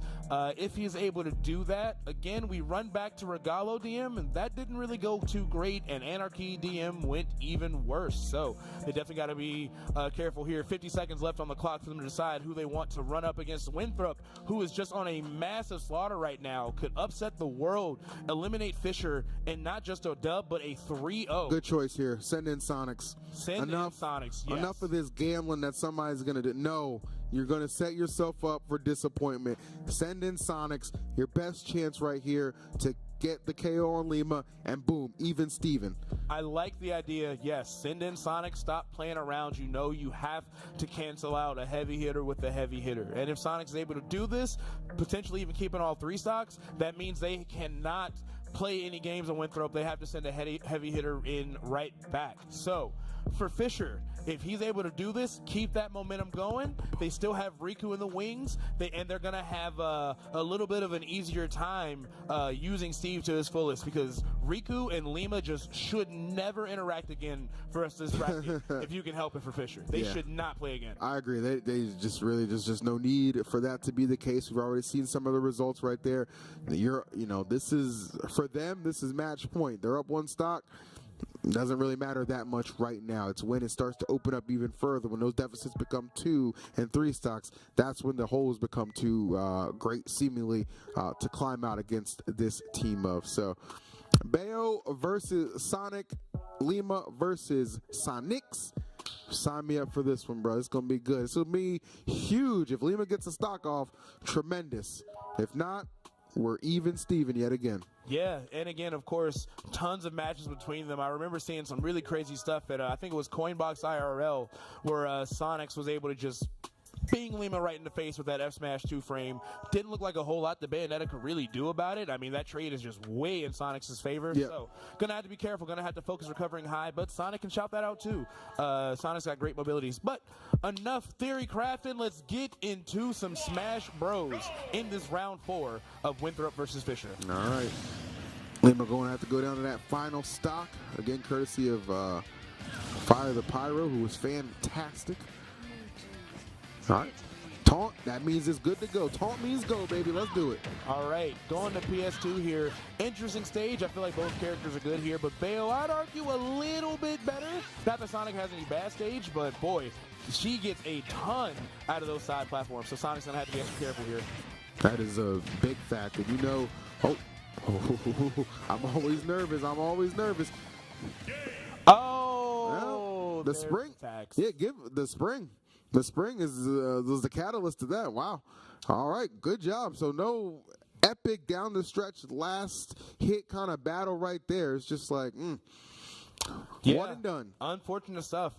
You can see Lima was trying to find that reverse up air so we can get the fair string off the blast zone. The DI wasn't really there, or at least not what he was ready for, so he had to kind of bail from that combo. And Sonic is like, I'm not letting you back to the stage, bro. There's no way. Woo!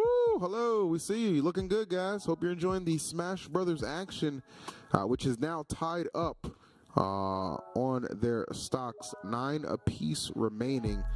Very curious to see who they elect to send out here against Sonics. Yeah, it looked like I saw Peanut running over to the stage. Definitely makes a lot of sense to me, of course. Very talented player. I don't know if I do P right now, man. I didn't like what I saw in that last game. You thinking Regalo instead? I like Regalo here. I like Regalo here personally, but if it's going to be Peanut, we shall see if it is effective. Yeah, I think Regalo had a lot of good options. Had Spin Dash kind of locked down with those PK fires, making it a little tougher. Peanut was really struggling in the nooch. I think Kalos wasn't really to his benefit. Sonics was just playing super patient, and yeah, he kind of got cleaned up there. So who knows who they're going to pick. They still got 50 seconds to decide. But very curious to see how this is all going to go down, and maybe if Fisher can at least get themselves another point on the board, because Winthrop is just on fire. Yeah, they got all the momentum, man. Everything going their way. But what they do have now is a position they have yet to be in up until this point. They've got a fresh Sonics there with 3 stocks, and everything is even. No advantages on either side. That is a big deal. Yeah, and that clock is whittling down. Tick, tick, tick. You got to go ahead and throw somebody in and there. I think when that clock is down, you should have to be seated and playing too. Yes. All right? Like, got to do something. Shot collars or something. All right. 5, 4, 3, 2, 1. Go play. Go play. Go play. The clock is, extremely loud buzzer noise. Somebody enforce that. Make him play. Make them play right now. Also, shout outs to Sonic. Sonic's, as a house music enjoyer, loved the Chicago house music jacket. Was just in Chicago last week. Had a terrible night out on the town. Got nothing done. Did not hear a single oonce. Had an awful one. But the idea of Chicago house music is fantastic. There you go. The concept in itself. That'll be enough sometimes. So that is going to be Peanut.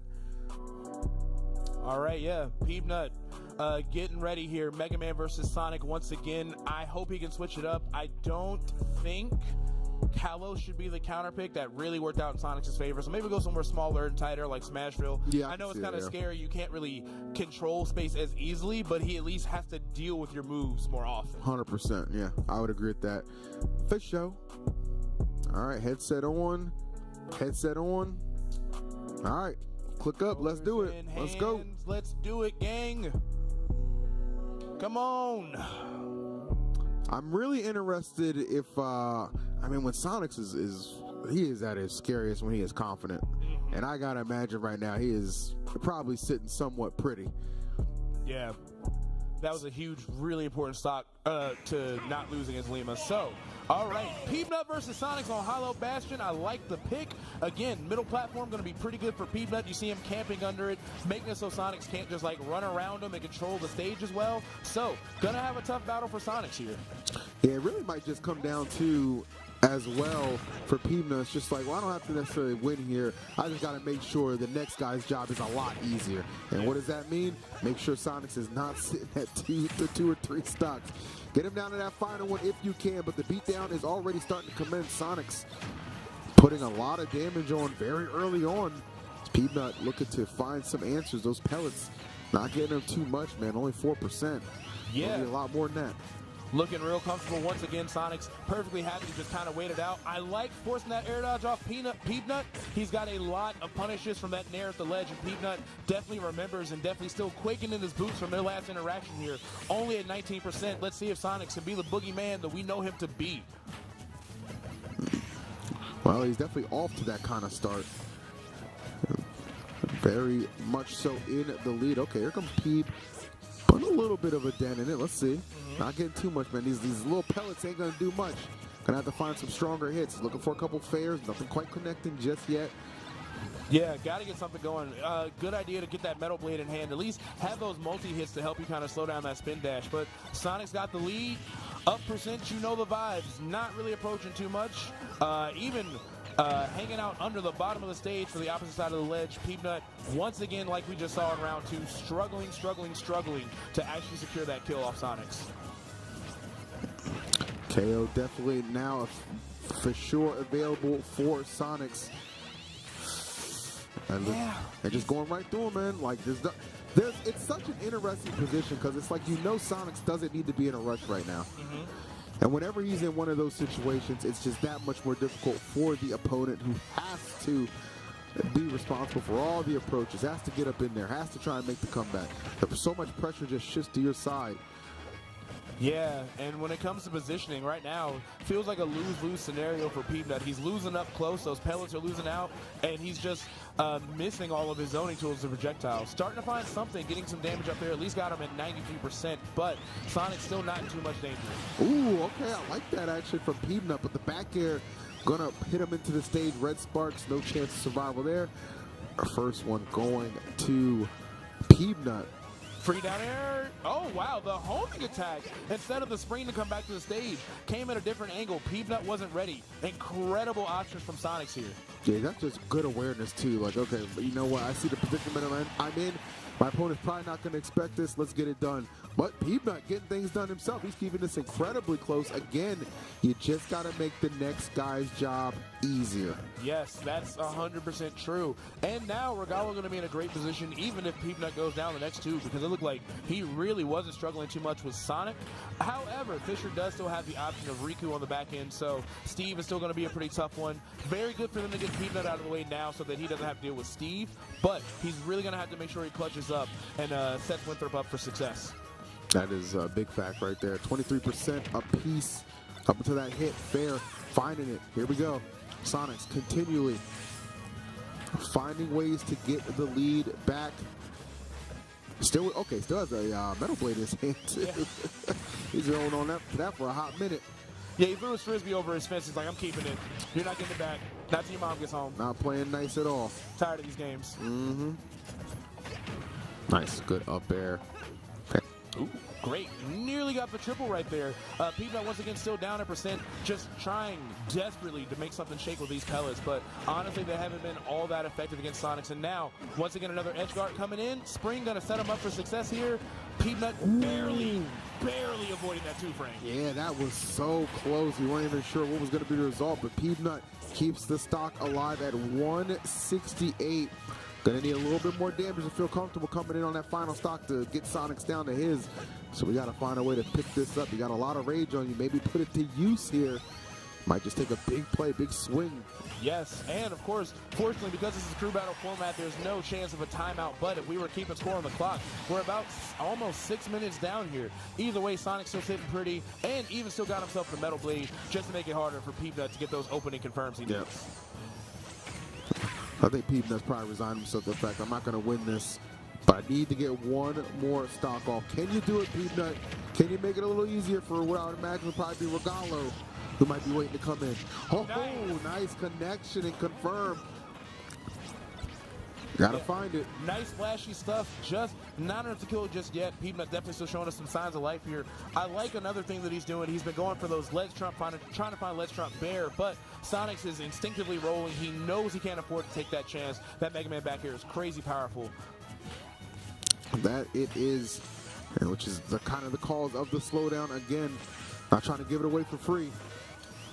Yeah, doesn't want to give it up just yet. Sonics, honestly, nearly in a position to find himself a two-stock. That rage is building, and he's really just avoiding so many hit confirms from Peanut. Metal Blade feels seemingly offline at this point. Up tilt not going to come out in time. Peanut is going to have to stock in the back air. Nice. Does. Exactly what he needed to do. Could probably breathe a sigh of relief. But hey, you know what? You come this far, why not try and go all the way? Could he potentially get this final stock off of Sonics? It'd be quite the uphill battle, that's for sure, but you never know. That'd be amazing if he could do it. I like the reversal bear. Sonic's got to be careful. Don't want to throw this stock away with an SD. We've seen it. We saw it at LMBM, actually. Just made some crucial mistakes on his last stock, but still got a huge lead here. Peanut kind of desperate for answers, just picking away, but most importantly, keeping him off stage and trying to find a way to get an early stock with an edge guard. Got to be very cognizant of your position right now, even with a lead like this. I've seen some crazy things happen. You see, he's continually trying to get that spike. He knows exactly what he's looking for. He knows his win condition right now, and he's trying to set up Sonics for it, but no, the fair will be enough. Sonic survives one stock to his name and a one stock advantage for Fisher Northeast. Yeah, crucial stuff there. You could tell Peanut wanted it. He was totally just bloodlusted. Sonic's just barely avoiding that down air that could have spelled disaster. So, Fisher, for the first time in the series, has himself a lead, albeit just a one stock. But on the good news for them, Lima and Peanut are both out of this round. That means they've got Regalo, and I don't even know if we've seen their fourth player yet, actually. Have we? Well, they got Justice up there, too. Justice, They got Justice. They got no tag as well, so the options are certainly there, but I think it's going to be Regalo. He was great last round, and if he can, even it up, you're going to be feeling pretty good.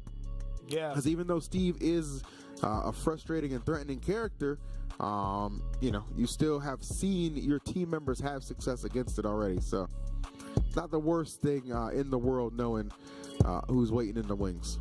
Yeah, and that's going to be huge if Regalo's able to close this out and keep his stocks fresh. But if he's able to beat Sonics right after, he's going to have to fight Riku, the Steve, who, of course, hasn't gotten the opportunity to shine that he really wants. Of course, Lima's been really kind of like snuffing out the flame, but Regalo will have to really work pretty hard in that matchup, I feel like. So Fisher, even though it's only a one-stock lead, from a character-to-character perspective, they're in a great spot. Yeah, 1000%. Wait, where's my... Okay, I was going to make sure my selection clock is on there. Yeah. No. That's a good idea. I still see it. Yeah, we need that. So, still trying to get some coaching done here, trying to figure out what they can be doing in Sonic versus Lucas. Yeah, it's going to come down to probably like, okay, well, we're assuming that Regalo is not going to get owned here. So, who is going to be next up to take a swing at this thing?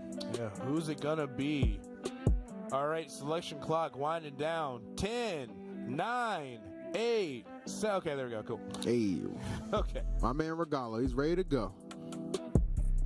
1. Happy New Year. Let's get some magic. Regalo. So, last time they interacted, didn't lose his stock. Took the first one pretty solidly. Looked real comfortable. Had a crazy edge guard.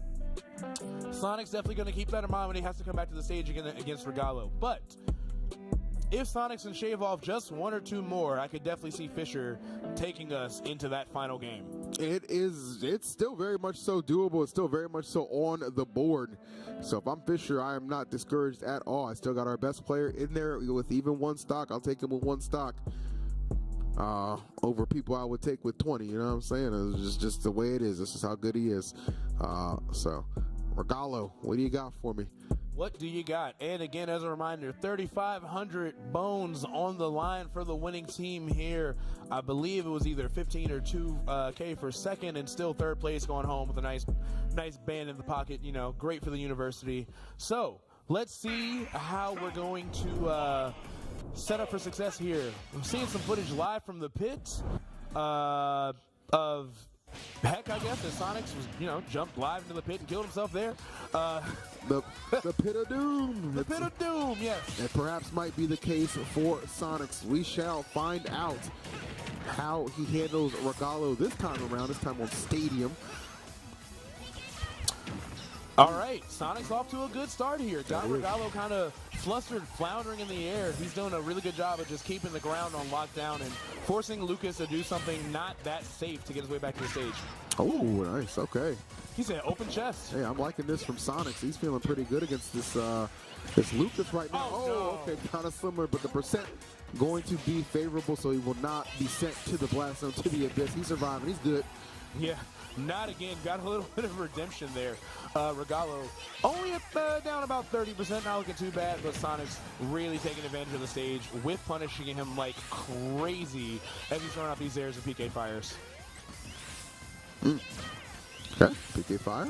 Yeah. Just keep throwing it out there. Yeah, I mean, you can definitely keep him in check. At least kind of help dictate where he's going to be moving as well. I think he's very well aware of that.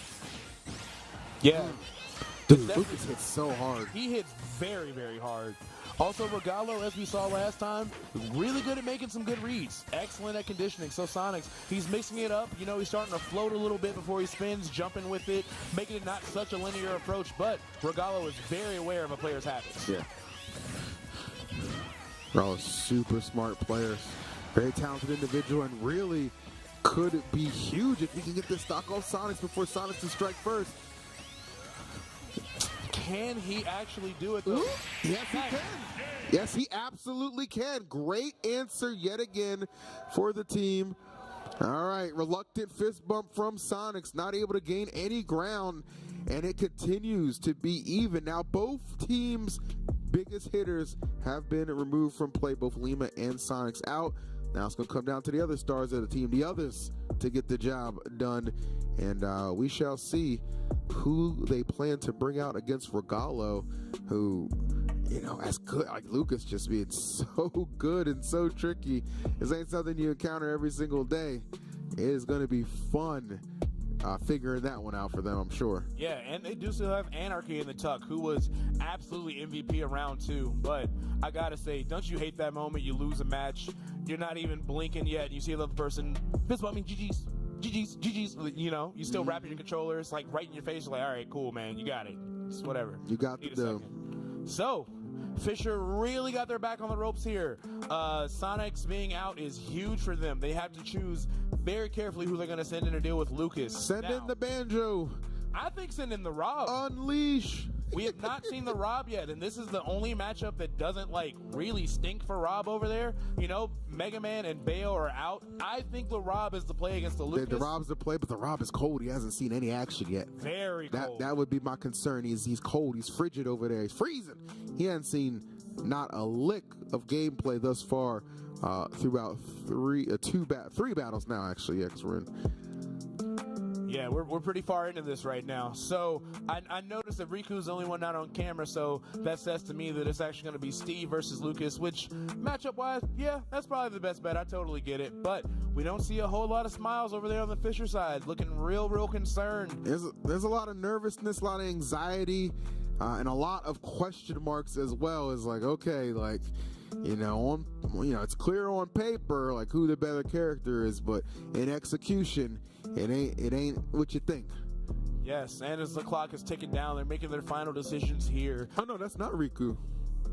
It's not Riku? That's not Riku. Oh. Zoom in on the camera. Let me see who that is. Who that is? Come on. Or throw to the other slide. Who is this? Is that the Rob? Maybe it is. Yeah, maybe it's the Rob. Maybe it could be. We'll find out here in mere moments which of these players is going to be. Sorry, I have terrible posture and possibly scoliosis. So, it is going to be Vidad, the Rob. I've been saying his name wrong for an hour straight. Sorry about that. Vidad. I like it. All right, Vidad. All right. You up. Let's see if Daddy's home, because we're going to need to see some incredible play here to stuff out the momentum that Regalo has, of course, taking Sonics on successfully 2 times in a row without losing a single stock is a huge blow. This is going to be big, because you're going to find out right now, bad matchup doesn't mean I'm bad at the matchup. You know what I'm saying? So that could very well go in the favor of Regalo, but it is a great start for Vidal. I was worried about him coming in here a little cold, but he is heating up quite quickly out the gate. A nice little 63-piece put on Regalo, who is definitely going to have to deal with some of the shortcomings of Lucas in this matchup. Of course, Rob is a big target, but doesn't really matter when you're always on the defense. Yeah, and I think a key thing here, as long as Vidad is respecting PK fire, Rob will outbox Lucas. Lucas has great boxing tools, but Rob's are just a hair better. And we're really starting to see that difference there as he's winning these interactions with these fares, cutting off Lucas's short hops and these down tilts, making it so he can't rest easy on the ground. Not at all. Okay, but yeah, as you said, PK Fire might be the tool of Lucas to keep a strong eye out for. Love that fair. There's going to be some opportunities to get some damage absorbed too. Those lasers come in haphazardly. Keep an eye out for that. But they do come in fast too. Yeah, Vidad started off strong, but Regalo responding even better, getting a ton of free % off this PK Thunder 1. Gonna be a while before Rob dies, but the side B out of nowhere gonna give Regalo yet another stock for Winthrop. All right, great stuff from Regalo. Gyro actually interrupting what could have been potentially a lot more, but Regalo said, don't worry about the gyro, I'm still coming from behind. Putting on a lot of damage, my lord. This Lucas absolutely unleashed. Ooh. Nice, that's smart. Empty hop, that should KO. Yes, even without the assistance of the platform, that percent way too high for Lucas to survive. Yeah, and the way Regalo was moving, you never even know he was down in %. Just smothering Vidad at all positions here. Got control of the gyro, burning his air dodges too with these fares. Things are looking good, but Rob, much like his namesake, will rob you of a stock if you're not careful at these low %. That he will. Ooh, okay, I thought we had another nasty follow-through coming from Regalo. Jesus. Just getting pieced up. Just speed bag moments there from Vidad, tagging him in the face, but still struggling to make it back to the stage. Regalo once again in control of gyro. That's such a huge part of the matchup. Beautiful F-tilt to send him back up, and honestly, that's you're done. Freeze back to the Ice Age with you, Robot. You have no place here on my stage. Regalo playing like an absolute madman. Yeah, just incredible play with that PK freeze. Tesla's driving the winner, and Regalo driving themselves to a victory. If we see another edge guard here, because Fisher will only have 3 stocks left. Tons and tons of pressure for Vedad right now. If Vedad does not pick it up and get a stock right now, just hand Winthrop the trophy. How do you stop this little boy who's on an absolute rampage, tearing through anyone in his path? And what does Rob do here? There's no offstage scenario where Regalo hasn't got free damage. Regalo nice. respecting the laser, reflecting, absorbing it, everything he needs. Just take these tools from Vedad offline.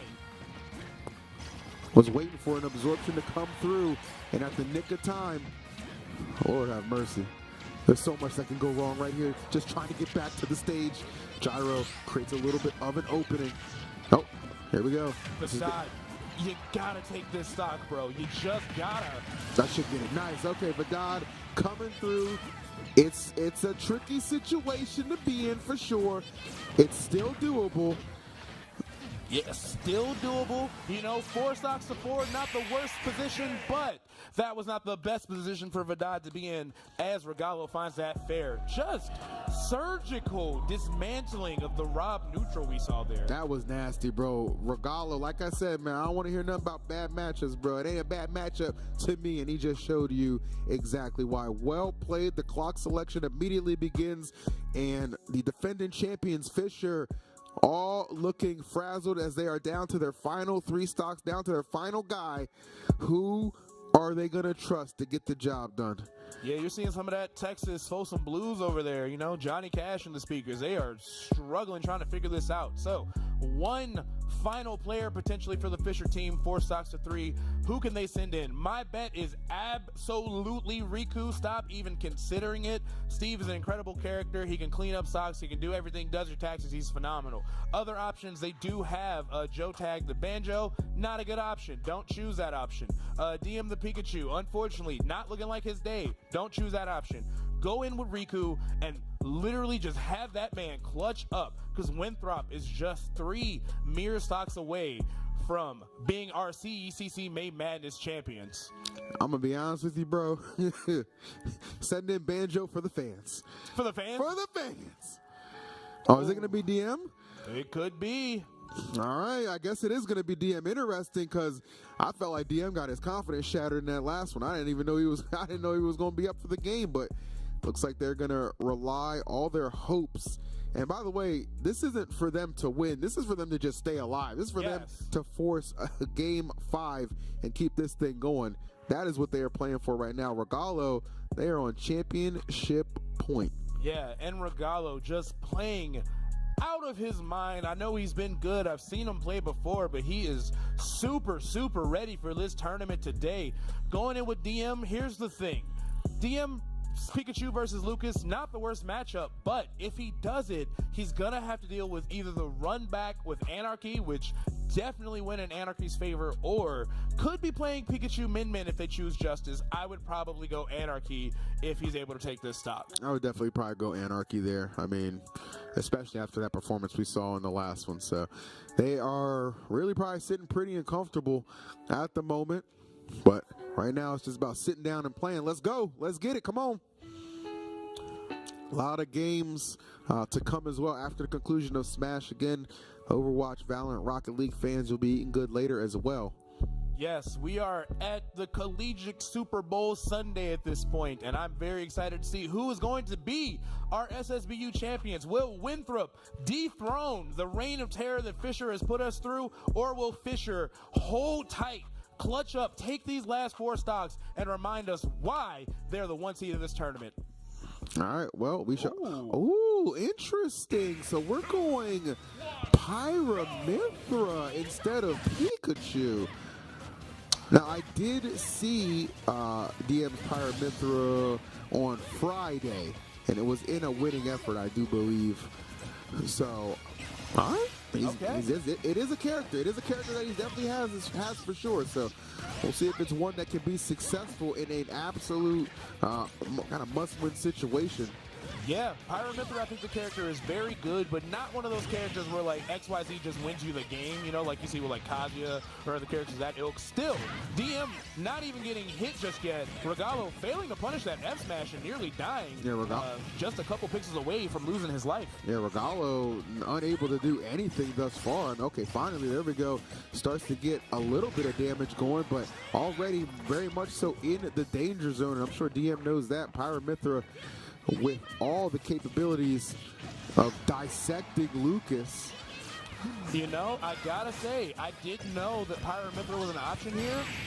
Regalo gonna go down, Good only grief. doing 14%, getting cleaned up there by DM, which I know he needed that emotionally. He really needed to bounce back and, you know, get his head in the game there. I gotta say, didn't know Pyramithra was on his plate. That means the Pyramithra versus Greninja matchup, I think, will be a lot better for DM in the run back. Well, it might not necessarily be Anarchy coming up. That's true. It could very well be. It could very well be Justice. Like, I've yet to see Justice get any action as well. I mean, I know how good Justice is. This would be the time I would actually think, you know what, your time to shine here, man. Min, because I'm pretty sure he's character locked, right? Yeah, he's character locked. He's character locked, so you know what you're going in against. I gotta say, it's also so funny looking at the cameras. You see the demeanor of the Winthrop team. Everyone's smiling. Lima just chilling, clapping his hands, just having a good old day. And Fisher just, you know, absolutely just digging deep, trying to figure out how they're going to take this back. You know, the clock is ticking. The pressure is on for them to do something because they have yet to win a single round of our grand finals, minus the point they were awarded. I think you're right. I think it's Justice. I think Justice is the right pick for this. I would like to see Justice play. I think that would be cool. This also is the closest it's been, 3 stocks to 3. This is the most even we've had all night for as far as this Grands goes. But will they decide on Justice or will they decide on sending in Anarchy? Who's to say? It's hard because I like Justice here. I like Justice here personally. I really do like the Min actually against Pyramithra. I don't think that's a bad matchup. But Anarchy was just like such a demon to deal with in that last show, and it's hard, man. I mean, you got the whole squad down there considering, thinking, vibing, plotting. What's going to be the call, man? Who do you put the fate of the event? Is it going to be Anarchy? It's going to be Anarchy. All right. They decided on Anarchy. Now, I had to eat my words. Wasn't confident on the Anarchy pick just for the matchup last time. But this time, I've seen what he can do. I've been well reminded of the caliber of player that he is. But he's going to be mixing it up against Pyramithra instead of the Pikachu. So I think for him, in that matchup, it feels a little bit more even. You know, Mithra and Greninja, pretty similar speeds, I would say. Pyra probably a bigger problem for Greninja, but who knows what we're going to see here. DM heading back to the setup to hopefully save his team's life or else have to give up that trophy to Winthrop University. No days off in this one, that's for sure, man. All right, well, let's get ready. Could very well be the final match of this crew battle, man. It's either going to end in 4 or we're going to 5. Let's figure it out right now. It is going to be Anarchy, the MVP of the last round, coming through to hopefully have another MVP performance and set his team up for plenty of success. DM, they're just looking to get on the board. They're just looking to force a game number 5. Pyramithra is the pick. Yes, the pressure's on. And you can tell DM is amped, jumping up in the seat. Honestly, played that last stock phenomenal. Only got hit a single time from Regalo. Yeah, that was nuts. Incredibly talented player. So yeah, I thought Regalo would at least get a stock off. No, he was a non-factor in that one. But here we go. For all the marbles for Winthrop. Yes, the final 3 stocks of this round, potentially the entire tournament. DM starting off strong yet again. Got his opponent trapped to the ledge. Very good at the ledge trapping and edge guards that we always see from Pyramithra. So, Anarchy, how do you respond to this character? Yeah, for sure. I mean, you can't really rush anything. You gotta have your pacing and be smart when it comes to going up against Pyramithra. She will eat you alive in the neutral if given the opportunity. Something you always got to keep in mind. Yeah, she sure will. She sure will. Right now, both players being very cautious, completely even game, taking it slow. Nobody wants to make the first mistake here. DM doing a great job of controlling the ground, getting a lot of great pressure with those Mithra up airs. Just very tough to land against this character. Anarchy got to find some answers here. He's doing pretty good when he's able to get these hit confirms. I like that. And that's where he can really probably take advantage, is those situations where you might force DM to have to land, immediately switch it back to power. Okay, looks like he's going to keep you guessing. Yeah. Ooh, and a perfectly executed edge guard with that neutral B. Great play from DM. So far, taking 2 stocks and losing none. Yeah. Really keeping Fisher alive here. Got him the lead. Let's see if we can get to that fated final game. Or will Anarchy come alive? It is very possible. Anarchy's going to have to step it up big time. He's just throwing out these up smashes like, bro, you got to be a little bit more calculated with this stuff. Can't make it too telegraphed. Yeah, nobody home on that up smash at all. DM playing extremely defensively, just hanging out in shield, waiting for dash attacks or water shurikens possibly. Anarchy getting some pressure here, but DM's been using really great use of the Pirate Mithra switch and just truly throwing Anarchy off of his timing. Yeah, that's been tremendous right now. 151 still living. See? And we are going to continue to. Nice prominence for Volt, just forcing his way back to the stage. This lead, exceptional right now. Good grab too, great recognition, and just rinsing and repeating. All right, might have had a little too much dip on his chip right there. Didn't find the stock just yet, but DM still in a great position here. Anarchy at 111, and Pyra, one of the most powerful characters in the game when it comes to just that raw knockback. Anarchy's got to be careful. He's got to get this stock and get rid of this rage, more importantly, because DM is just looking amazing.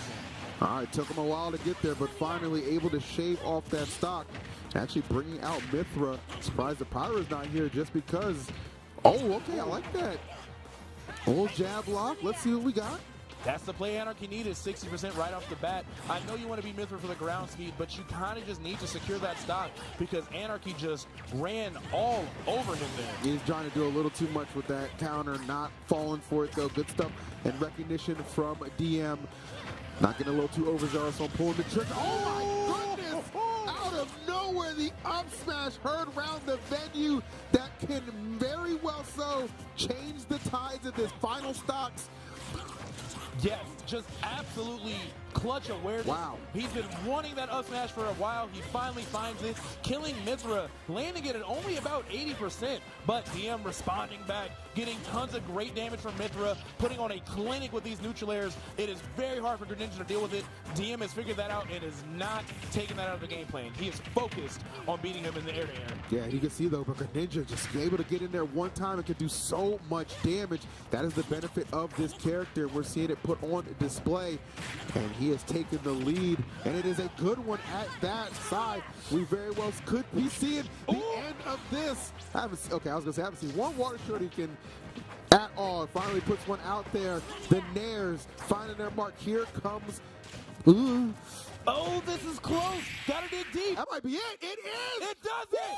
Anarchy does it. Off. Yes, sir. Anarchy standing up. He can't believe it. Snatches that game back from what looked like almost certain defeat as DM left stunned in his chair and Fisher knocked off their throne as Winthrop are your new champions here at CECC. The Super Smash Bros. Crew came through in a major way, and damn it if they didn't show up. And I gotta say that everybody doubting Winthrop, even myself included, it's so hard for me to count Fisher out, but my God, what a stacked crew they have. Lima, Peanut, and absolutely big shout outs to Anarchy. I think he was a huge reason they were able to do this today.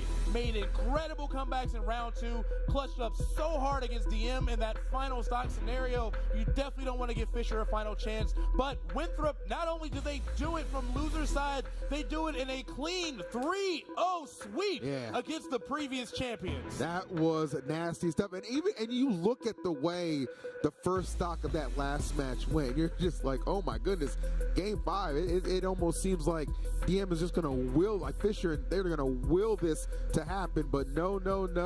Anarchy said, y'all must have forgot about that MVP performance I put on in the last game. Let me warm up, let me get settled in, let me stop doing all these Randy up smashes, and then you're going to see some magic, and we certainly did. Congratulations to those boys. That whole squad came through in a major way, and it was impressive to see.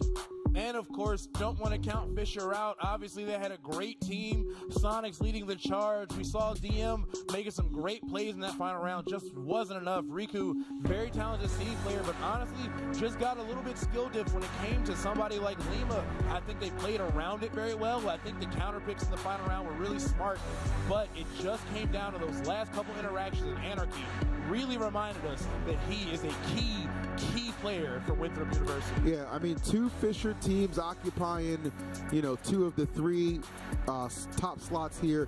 Not a bad thing at all, man. 3rd and 2nd respectively, but Winthrop are your winners. They did it in a major way, an impressive way, theatrical, and great theatrics behind this as well. It was beautiful to see. Yes, shout outs to them. And also, selfishly, I'm just going to say it. If you liked my commentary this weekend, definitely go ahead and throw me a follow on Twitter at PsyPVOK. Don't make me explain what that stands for, because I don't want to. Check me out there. Hit me up in DMs. I'm always looking for more gigs. You guys will see me again soon at Combo Breaker. I'll be there for the 3-peat, giving you guys some more Smash Classics. And I'll also be hanging out at Gamo. So if you're just there, come up and say hey. There you go. Good stuff, my man. Well, I know we are definitely going to be hearing from these winners as we should win in major. All right, but we'll send it to the stage because, guys, we got a beautiful trophy ceremony to share with you, so enjoy it. Hope you have a good time.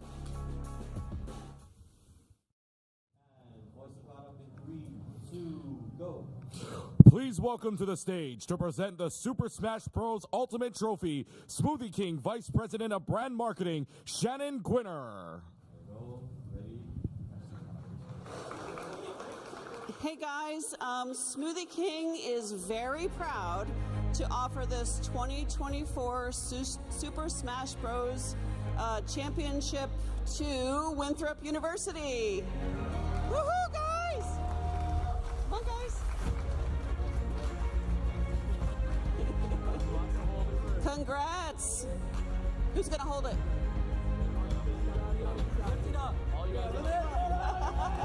Woohoo!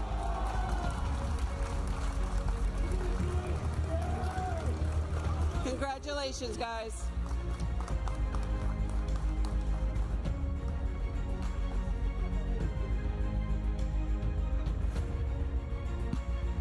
Number 2 coming out, number 2.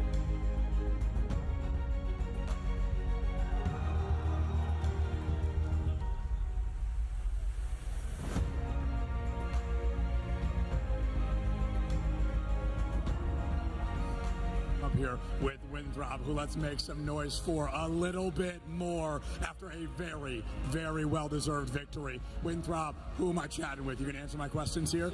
Who we got, man? Justice. I mean, it doesn't get better than that, man. You guys do a great job. CJ gets the chance to make it out here. We were all wondering if he was going to be here. He gets here and makes it work. How are you guys feeling about this victory? It's a simple question, but what are the emotions right now? Awesome.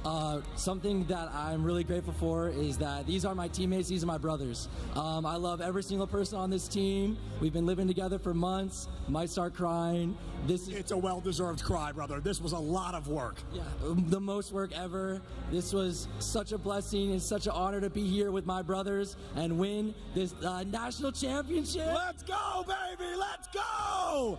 Absolutely. Now, CJ, man, I mentioned it once already. We saw you. There was a lot of discussion if you were going to get the chance to make it. You were at graduation? I was at graduation, yeah. At your own graduation? At my very own graduation. And he still came out to support the team and be here. CJ, what do you think that impact had, man? Because this team's good and great on the field, but when you are here, they are something special. During the week before CECC, we talked. I was like, I don't think I can make it, guys. And morale was a little down, but they said, we're going to make it to grand finals. And if we make it, you got to show up, man. And I was like, I'll do everything in my power to. And then literally everything lined up for me to end up here. And the morale boost, I woke them up this morning and they were like, we're winning today. Absolutely. And I mean, just looking at this roster, especially compared to last year, last year we saw a lot of no tag goes in, anarchy cleans up, or anarchy goes in, no tag cleans up. But this year, it wasn't up to just one of you. This is a very, very strong roster across the board. But I'd love to hear, was there anyone today, any of these players that you thought, he's the win? He found the difference for us. I would always say it to one player. I'm going to give it to all 6 of them. There is nothing in my heart right now that can say anything besides that I'm proud of my guys. I love it, man. I love it. You guys, it's all about adaptability. These teams are great and consistent, and you beat both Fisher teams to be here in the collegiate space. That is something that legends do, that Titans do, and that victors do. Let's give another round of applause to Winthrop for their great Grand Finals victory today. I'm going to give you your little anime moment here, okay? Everybody, someone hold this for me really fast. Drops out. Let me see this. They're going to pick this up, and you guys are going to go the loudest you have been all day. Okay, ready? Full team pickup. Let's go. Let's see it. Now let's make some noise again for Winthrop, the champions of CECC 2024. These are your victors, and they deserve this victory. An incredible job. A team we are very, very proud of. This is exactly what it's all about.